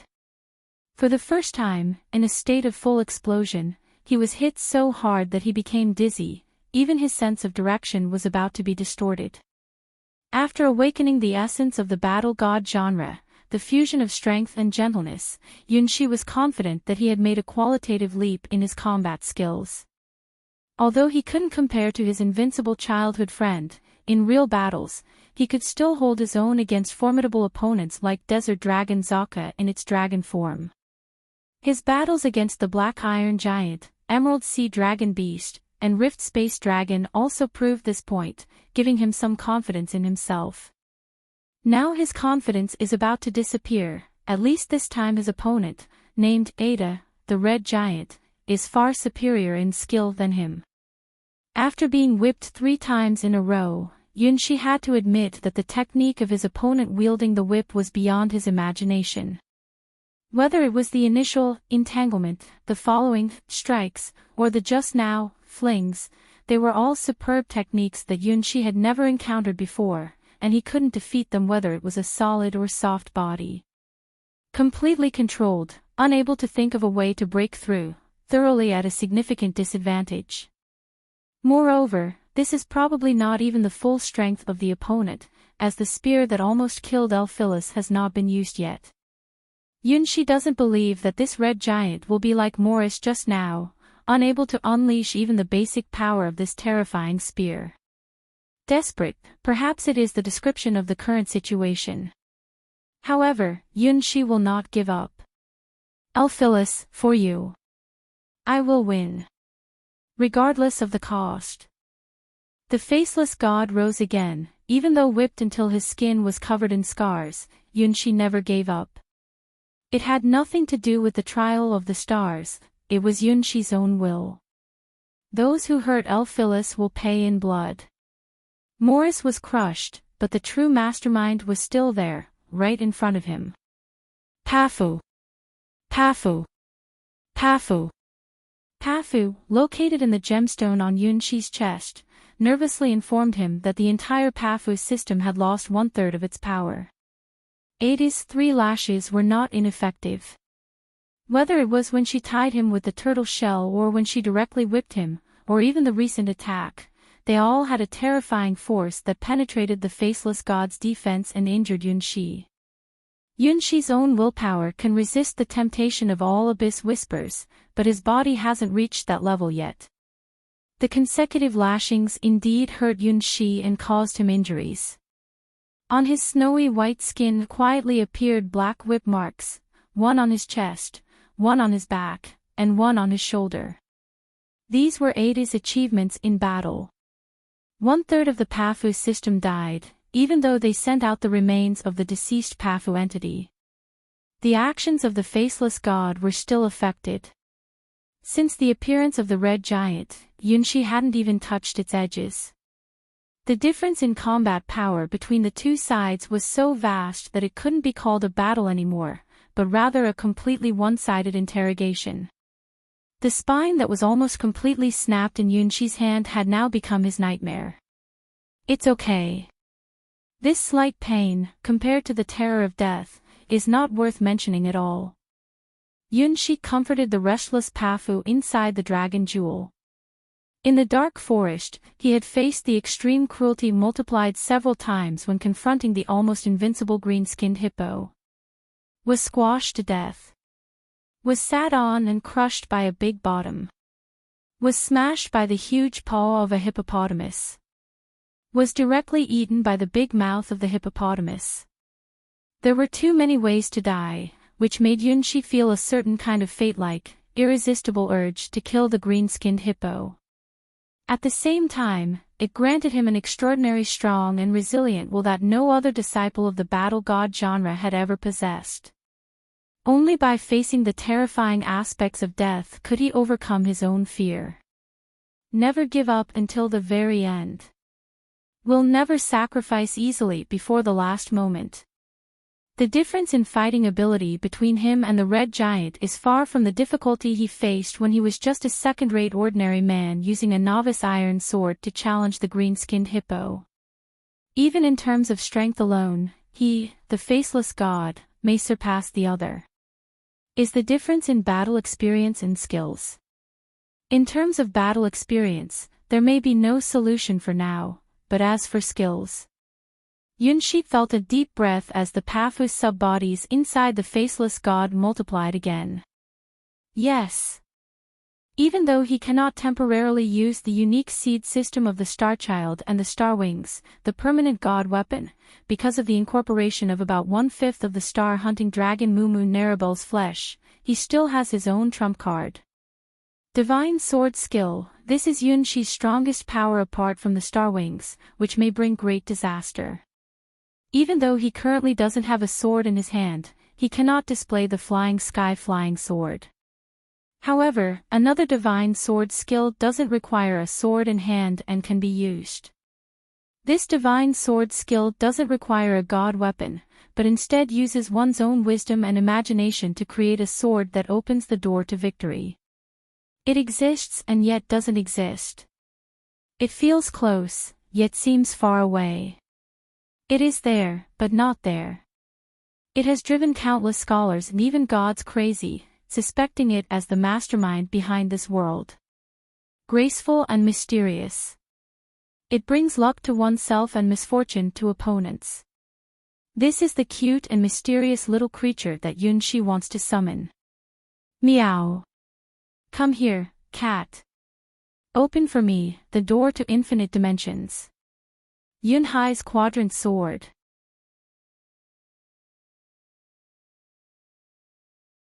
Chapter 1240 Meow. Cute. Mysterious. Elegant. The cat, who made countless legend-ranked individuals and deities question their existence, stepped out from an unknown timeline and lightly placed its paw on Yunshi's shoulder. Activate Yunhai's four-region sword. Unlike the sky-flying sword, which soars through the skies with a dazzling light, Yunhai's four-region sword is a weapon infused with infinite wisdom. It is the only sword technique in the divine sword skill that doesn't require any specific god weapon. To use Yunhai's Quadrant Sword, you need creativity and imagination. It is based on countless calculations, resulting in a miracle in the end.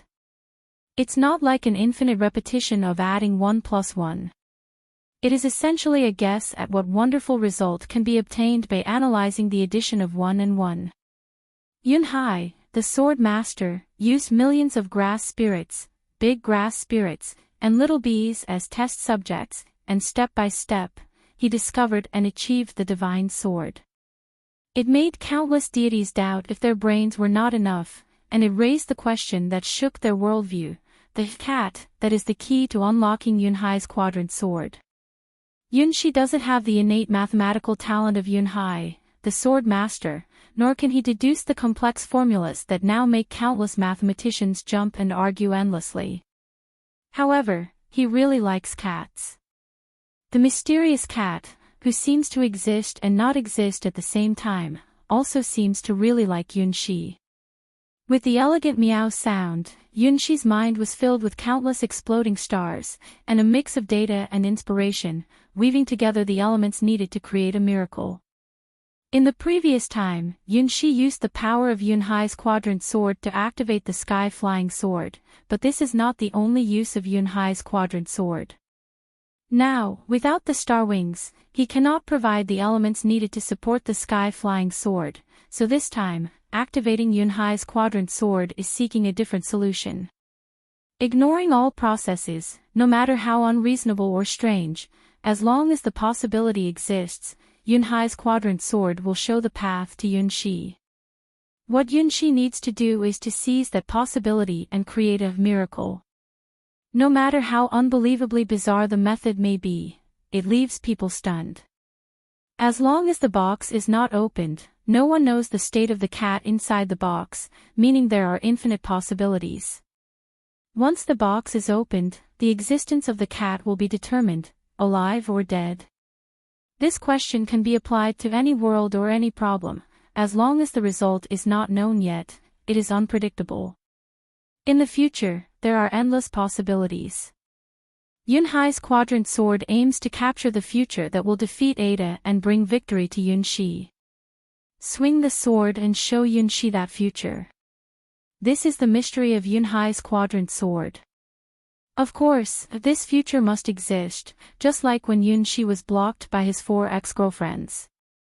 No matter how many times Yunhai's quadrant sword is used, it cannot find a winning future. It's absolutely useless, there's no way around it. The higher the achievement in practicing Yunhai's quadrant sword, the more futures can be cut. Essentially, Yunhai's quadrant sword is a divine sword skill like this. It doesn't directly increase your fighting power, but it gives you the possibility to create miracles. This sword represents wisdom and mystery. It may look scientific, but it's actually theological because sometimes the user doesn't even know what kind of future they will cut. Before striking, Yunxi himself can't imagine what kind of box he will open and what kind of results he will observe. The only certainty is that Yunhai's quadrant sword will give him an answer, and no matter what that answer is, Yunxi will execute it. Because there is no other way to win. Countless bright lights exploded in Yunxi's mind, creating different choices and different results. Weaving endless possibilities, opening the door to unlimited wisdom, and then observing the outcome. Yunxi's question was, facing Ada, who had much greater strength, was there a way to win? The answer given by Yunhai's quadrant sword was, yes, and not just one. Good. Yunxi's eyes brightened. Indeed, there is always a way, he can still win. So, for the next question, how to win? Yunhai's quadrant sword began weaving the choices of destiny, quickly presenting 3 possibilities to Yunxi. The first choice, the other person is a power from the abyss. If you offer Pafu as a sacrifice to a being in the abyss, you will immediately gain the same power from the abyss. Advantage, it's simple and direct, so it will definitely summon a terrifying creature from the abyss. Disadvantage, also simple and direct, if you gaze into the abyss will also gaze back at you. Naya is looking for you. Are you ready to face Naya's surprising gaze? No, not ready, not ready. Yunxi quickly rejected this option. Although it seems very feasible, having an ex-girlfriend like Naya is 100 times more troublesome than the current Ada. It's a real nightmare. The second choice, offer the bloodline of your star-hunting dragon Mumu Narabel, summon the power of the dragon god, and effortlessly destroy a mere Ada. Advantage, the required offering has been prepared long ago. Even in Sia's world, this sacrifice is guaranteed to be 100% successful. Disadvantage, Dragon God Asha is currently searching for information about her youngest daughter. If the sacrifice is successful, you will receive Asha's reward. Give up, Yunxi crossed his hands. Yunhai's quadrant sword is really heartless, completely disregarding the well-being of its user. The third option, sacrifice. Wait, who is it this time, Ionia, or someone nameless? Yunxi was getting desperate. Why is it always about sacrifice? Is he involved with some cult? Yunhai's quadrant sword, is there a way to win without sacrificing or involving my 4 ex-girlfriends? Block all options related to ex-girlfriends. Yunxi didn't want to make things more complicated. Meow, the cat representing the mysterious Yunhai's quadrant sword sharpened its claws and left a small scratch on Yunxi's ear. So, this is the choice. Among all the items you possess, there is one that can inflict fatal damage on the abyss incarnate standing before you. The abyss, which originally had no weaknesses, lost its invincible nature when it descended into the body of the red giant, and began to be confined by this body.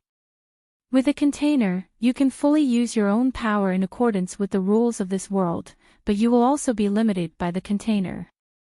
Among the things that Yunxi had, there happened to be one item that could have a huge effect on this red giant and even any other super giant creatures. Oh, is it that thing? The image of that item appeared in Yunxi's mind. So, it can be used like this too. No, this is how it was supposed to be used, but he never realized it, and it was so frightening.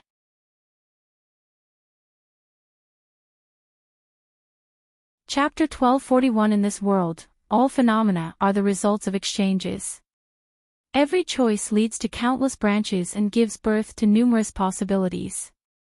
These possibilities weave together and ultimately form the known rules, phenomena, ordinary people, heroes, and the power pursued by legends. It is the result of gradually understanding these rules. Yunhai's quadrant sword, a mysterious sword symbolizing infinite wisdom, helped Yunxi calculate the only winning method among all the possibilities he possessed. This method doesn't involve his 4 ex-girlfriends or any sacrifices. Even though Yunxi was almost stunned when he saw this method, he had to admit that this was indeed the only move that could win in the current situation. The only way to fight against the mysterious is with the same kind of mystery. The only way to counter legends is with the same kind of legend. Ada represents the power that comes from the abyss, but at this moment, Yunxi must use the power of the gods. There is only one chance, and the time to make a move is also only once. If you lose, there will be no future. So, winning is good. This time, Yunxi is confident. It's possible to win. Pafu, you will work hard. After knowing the winning method, countless elements are intertwined in Yunxi's pupils. Using Yunhai's quadrant sword has a price, it is just a key to open the door to miracles. To push open that door and take out the treasure, it is Yunxi himself. Just like using Yunhai's quadrant sword to calculate the secret of the sky-flying sword, it is because Yunxi's physical strength has reached the minimum requirement to use the sky-flying sword that the correct answer can be obtained. From basic swordsmanship to the accompanying breathing techniques and mastery of the flying swallow sword, Yunxi completed these prerequisites in order to unlock the sky-flying sword with Yunhai's quadrant sword. Mortals cannot see the door no matter what, they don't even have the qualification to approach it. Miracles represent extremely slim possibilities, even theoretically non-existent. Yunhai's quadrant sword provides the answer to create that miracle. I see. In the state activated by Yunhai's quadrant sword, Ada's originally flawless whip circle is no longer unbeatable in Yunxi's eyes. The faceless god has the power to break through this whip circle. The previous defeat was only because he was completely defeated by Ada in terms of skills. Obviously, Ada's ability to manipulate the whip is far beyond Yunxi's reach, almost godlike. From the trajectory of Ada's whip, Yunxi can even infer that there are more complex and varied moves that haven't been used yet. This whip technique is a direct path to the legend ranked of combat skills, and Ada has long mastered it to the highest level, the long whip almost being a part of Ada's body. Only when Yunhai's quadrant sword is activated, can Yunxi find the slightest flaw in this whip technique. To be precise, it's not the state of this whip technique, but when Ada uses the body of the red giant, it is limited by the rules of this world and cannot perform the changes in whip art beyond the legend ranked. If the power limit of this world is lifted, what awaits Yunxi is thousands, tens of thousands of whip circles that can even bind the gods, and techniques of lashing. Hiss. A massive white steam shoots out from the body of the faceless god, and the decorative metal wings tremble violently. That is a sign that the faceless god is about to enter full acceleration mode. For Yunxi, the wings of the faceless god are a weapon that he hasn't mastered for long. Since the original method of use no longer exists, Yunxi has never had any experience using this weapon in actual combat. Now is the time to bring out this hidden card as well. Flying is actually useless. Yunxi doesn't have much experience in fighting in the sky, and he can't use the sky flying sword now. So, the only function of these wings is 1. Accelerate. With a speed and explosiveness that exceeded the opponent's imagination, he obtained an opportunity. Only once, Yunhai's quadrant sword deduced a chance to win. Ada looked at the wobbling faceless god with some confusion, who looked like he would collapse soon. Why does he still have such a strong will? Her whip strikes should have the additional effect of weakening the will to resist of all intelligent beings. Clearly, the opponent's true form within this silver giant has been marked by her, and the power of the abyss continuously erodes his body. All the subsequent continuous lashings are only to accelerate this process. When the power of the abyss completely takes over the entire body of the silver giant, it will be the time for her to reap the fruits of victory and devour this target with a strong will. Well then, let's put in a bit more effort. Taste, it's painful. The red whip ring spread out layer by layer, constantly traversing and wandering around the faceless god. No matter what the faceless god wants to do, it needs to break through this absolute defense first. Ada's whip technique is both offensive and defensive, with no weaknesses. This is the technique she created for herself after countless years of honing in the abyss. It's time, Pafu. Yunxi knew that the next move would impose a huge burden on all the Pafu bodies, and even cause a large portion of them to die completely. Even with Elphilis's absolute zero freezing ice block as a cooling system, if they were to fight against the Emerald Sea Dragon Beast, it is feared that all the Pafu bodies would be burned to death due to overheating. Pafu. Pafu. Pafu. With simple thinking, the Pafu bodies were born with the mission to obey all of Yunxi's commands, giving him a reassuring response of, "It's okay." As long as it's Yunxi's command, even if it means all of Pafu's bodies dying, they would not hesitate, because that's their reason for existing. Without Yunxi, they wouldn't be born. For the bodies split by Pafu, Yunxi is the only, supreme and special existence. Tisk. Tisk. Tisk. Yunxi started to charge, every step causing a large number of Pafu bodies inside his body to die. The almost burning high temperature gave the faceless god an unprecedented explosive power. Layer after layer of whip circles stood in front of Yunxi. Ada walked with elegant and magnificent footsteps, perfectly maintaining the distance between him and Yunxi. "You don't stand a chance." Ada's deep red pupils looked at Yunxi with pitiful eyes, then licked his lips and showed an enchanting smile. "No, there is. The victorious door has already opened."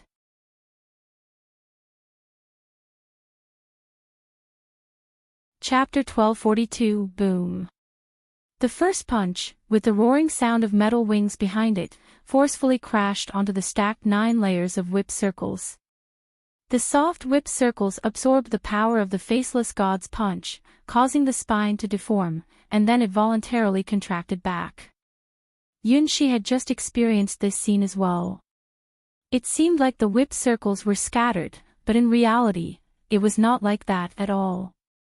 Contracting back was to counterattack better. The force unleashed by the faceless god's punch determined the intensity of the counterattack that would be received later. However, Yunxi continued to charge forward and throw a punch. The second punch. The faceless god left a charred mark on the ground from its sprint, and the second layer of defense woven by its spine whip was forcefully broken.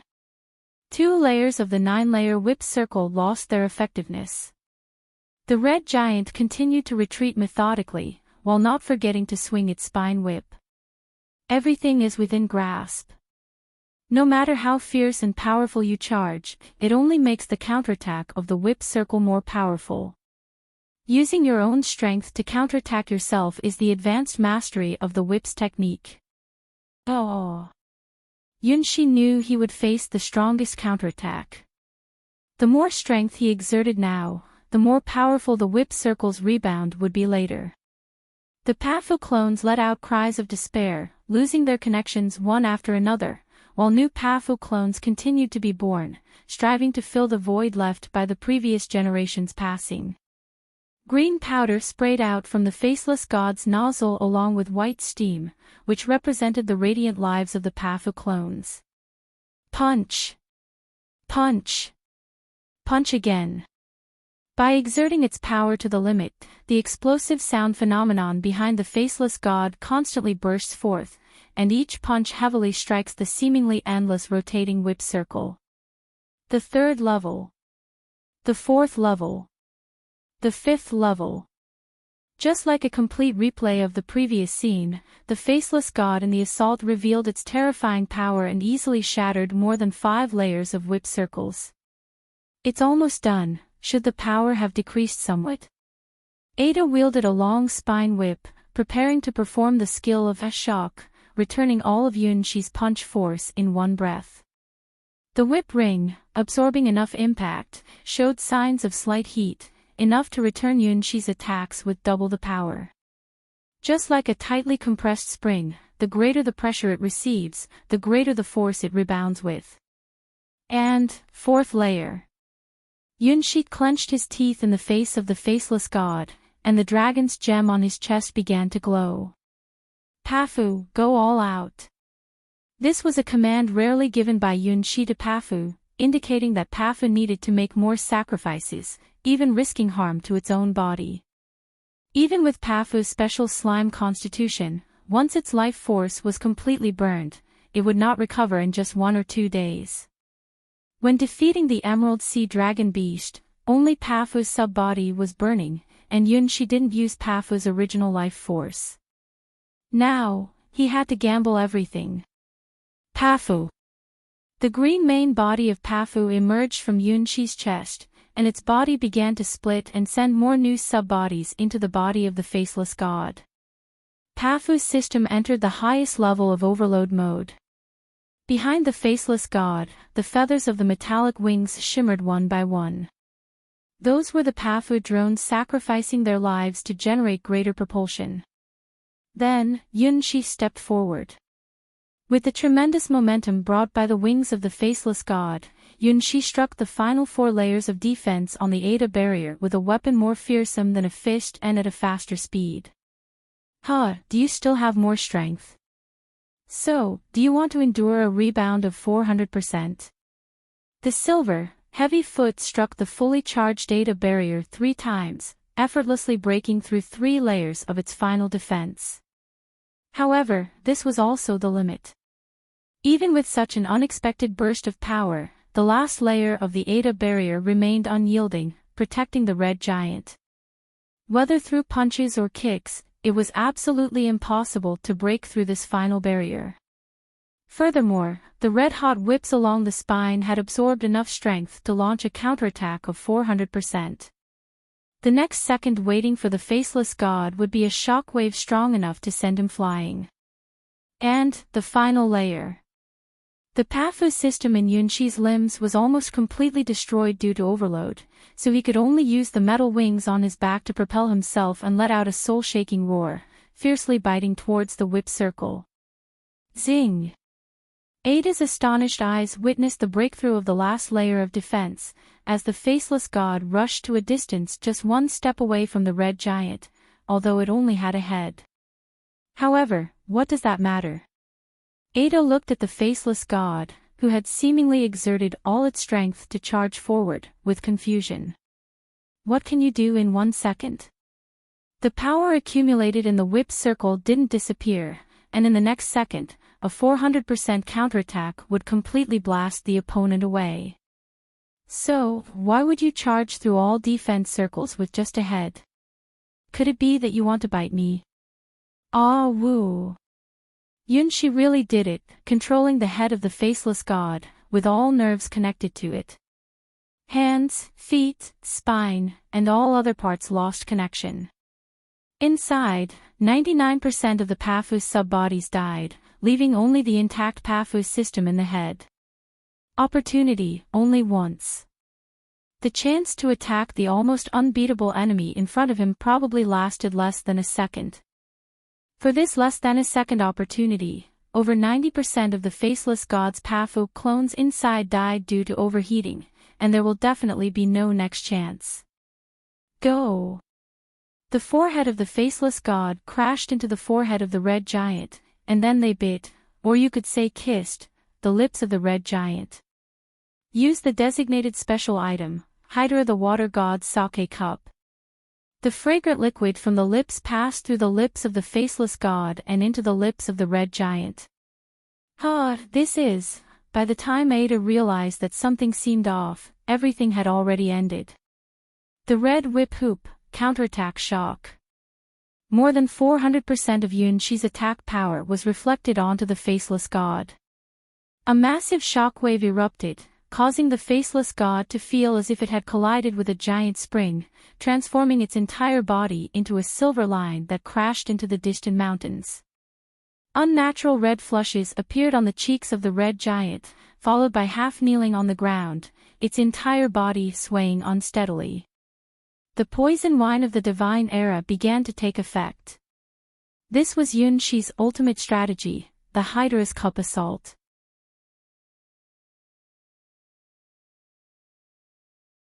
Chapter 1243, Cough.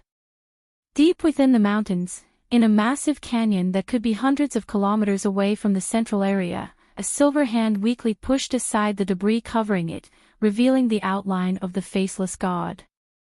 The 400% rebound attack was equivalent to the faceless god's full force continuous strikes quadrupled and reflected back, sending Yunshi flying hundreds of kilometers away. On this journey, many big trees, mountainsides, and even whole mountains were shattered. Looking down from the earth, the ground looked like it had a huge crack. At the end of the crack, the faceless god was buried under countless big rocks. Even if any hero-like creature were to take this hit, they would instantly turn to ashes. Luckily, the faceless god was not a hero-like creation but a miracle beyond that, a mysterious puppet made by the puppet maker for their dear friend, creator god Sword Sia. Even with a counterattack 4 times as strong, it only sent the faceless god flying hundreds of kilometers away and made Yunshi inside dizzy for a long time. Fused with the body of star-hunting dragon Mumu Neribel, it was a curse, a restraint, the supreme dragon god's shackles imposed on Starchild, but in a way, it also protected Yunshi. At least, when he still had a human body, he absolutely couldn't withstand this kind of impact. It's good to still be alive. Yunshi shook his head. The moment he opened his eyes, he thought he had already reached heaven. Before him, there were countless silver-white radiants, and in the haze, he seemed to see the beautiful outline of someone with wings. Oh no, I'm having hallucinations after being hit. This is really terrible. If we weren't inside the faceless god, that blow would have turned him to dust. Pafu, who lost about a third of its body, happily jumped in front of Yunshi and shouted with joy. You worked hard. Yunshi caressed the emerald slime, which despite losing a third of its body, still bounced around energetically. This incredible strength to survive is truly admirable, and it feels as good as touching something familiar and wonderful. Can you still move?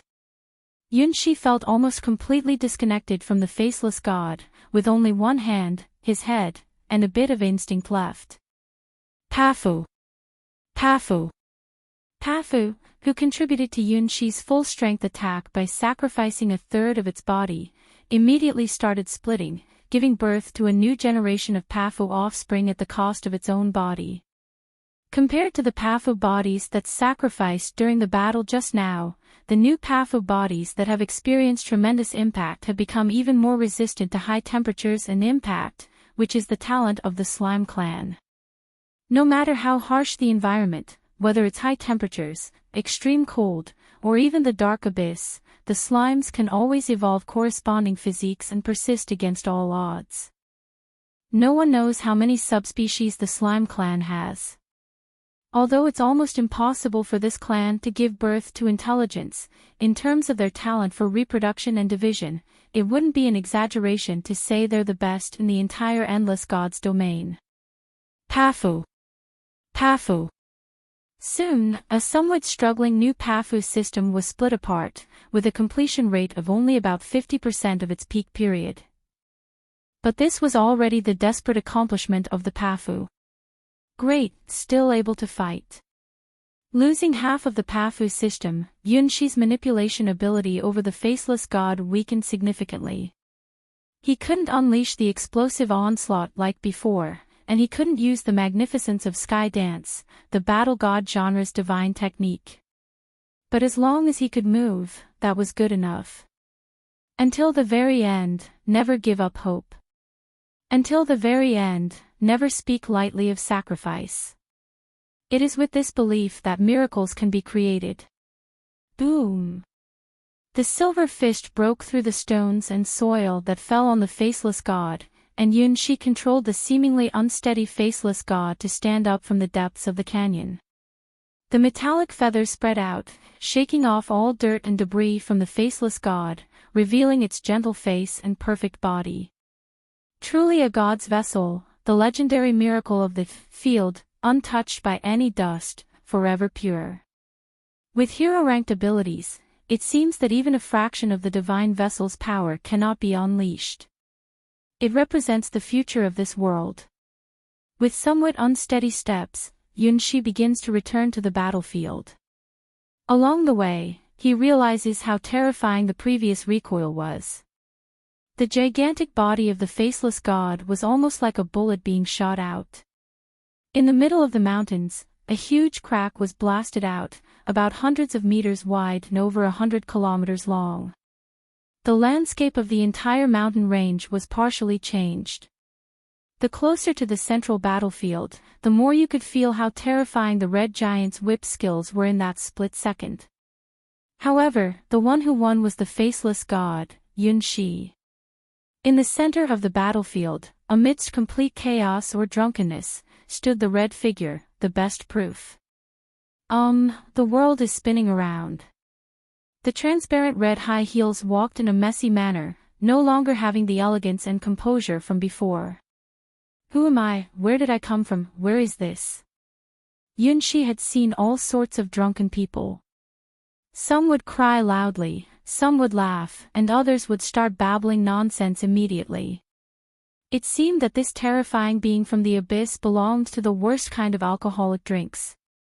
Ahahaha. I remember now.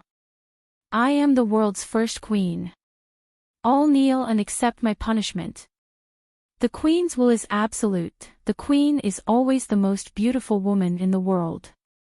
As Ada collapsed, the will from the abyss seemed to twist as well. Sing praises. Sing praises. Pay tribute to the great Red Heart Queen. A small group of soldiers with teapot heads appeared out of nowhere, blowing trumpets, playing music, and loudly announcing Ada's identity. The Queen's arrival in this world is your good fortune. Quickly kneel before Her Majesty the Queen. If the Queen gets angry, the world will be doomed. Robin, where is Robin? Who killed Robin, the sparrow? Then the dragonfly can also come, call the red dragonfly over. The busy teacup soldiers began to set up the stage for the dance party, being serious and meticulous, looking nothing like a game. The Queen's ball is about to begin. Red dragonflies danced in the battlefield, singing loudly, accompanied by the performance of the teacup band, creating a strange atmosphere that made Yunshi feel uneasy.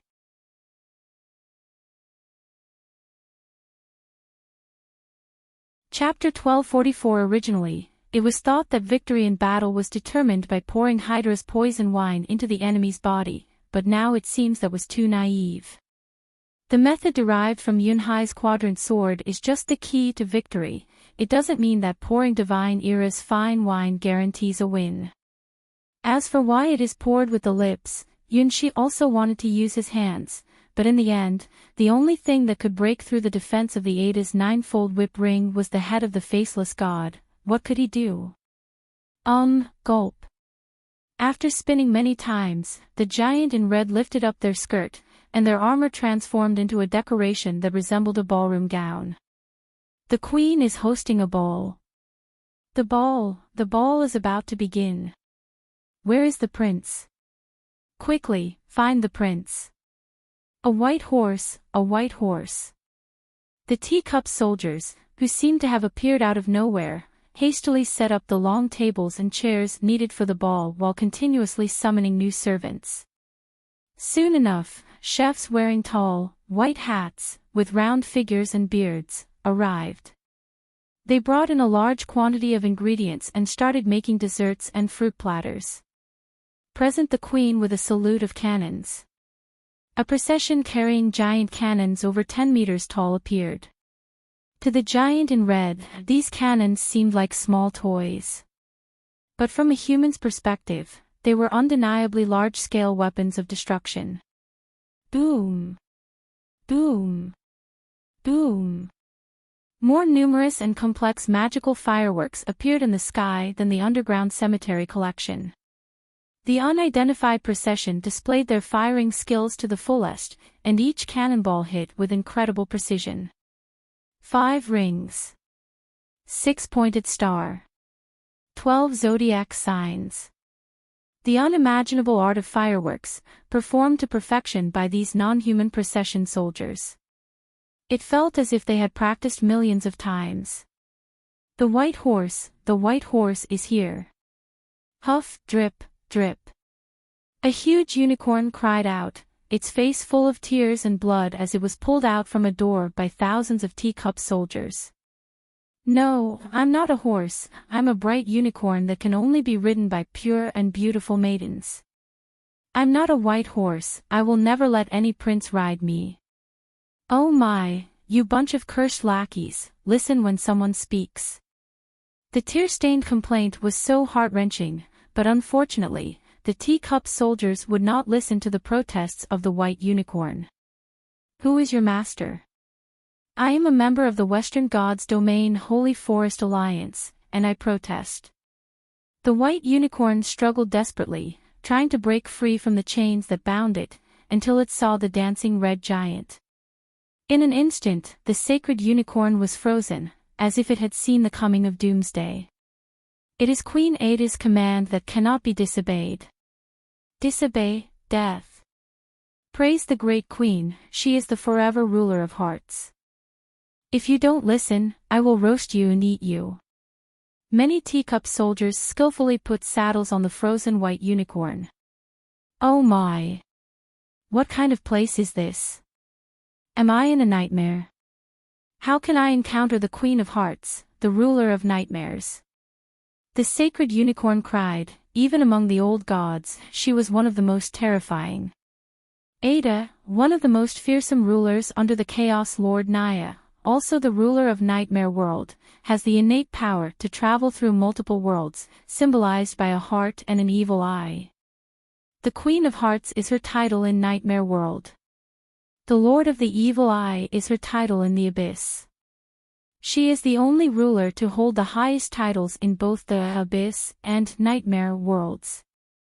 These two worlds are extremely dangerous and frightening worlds.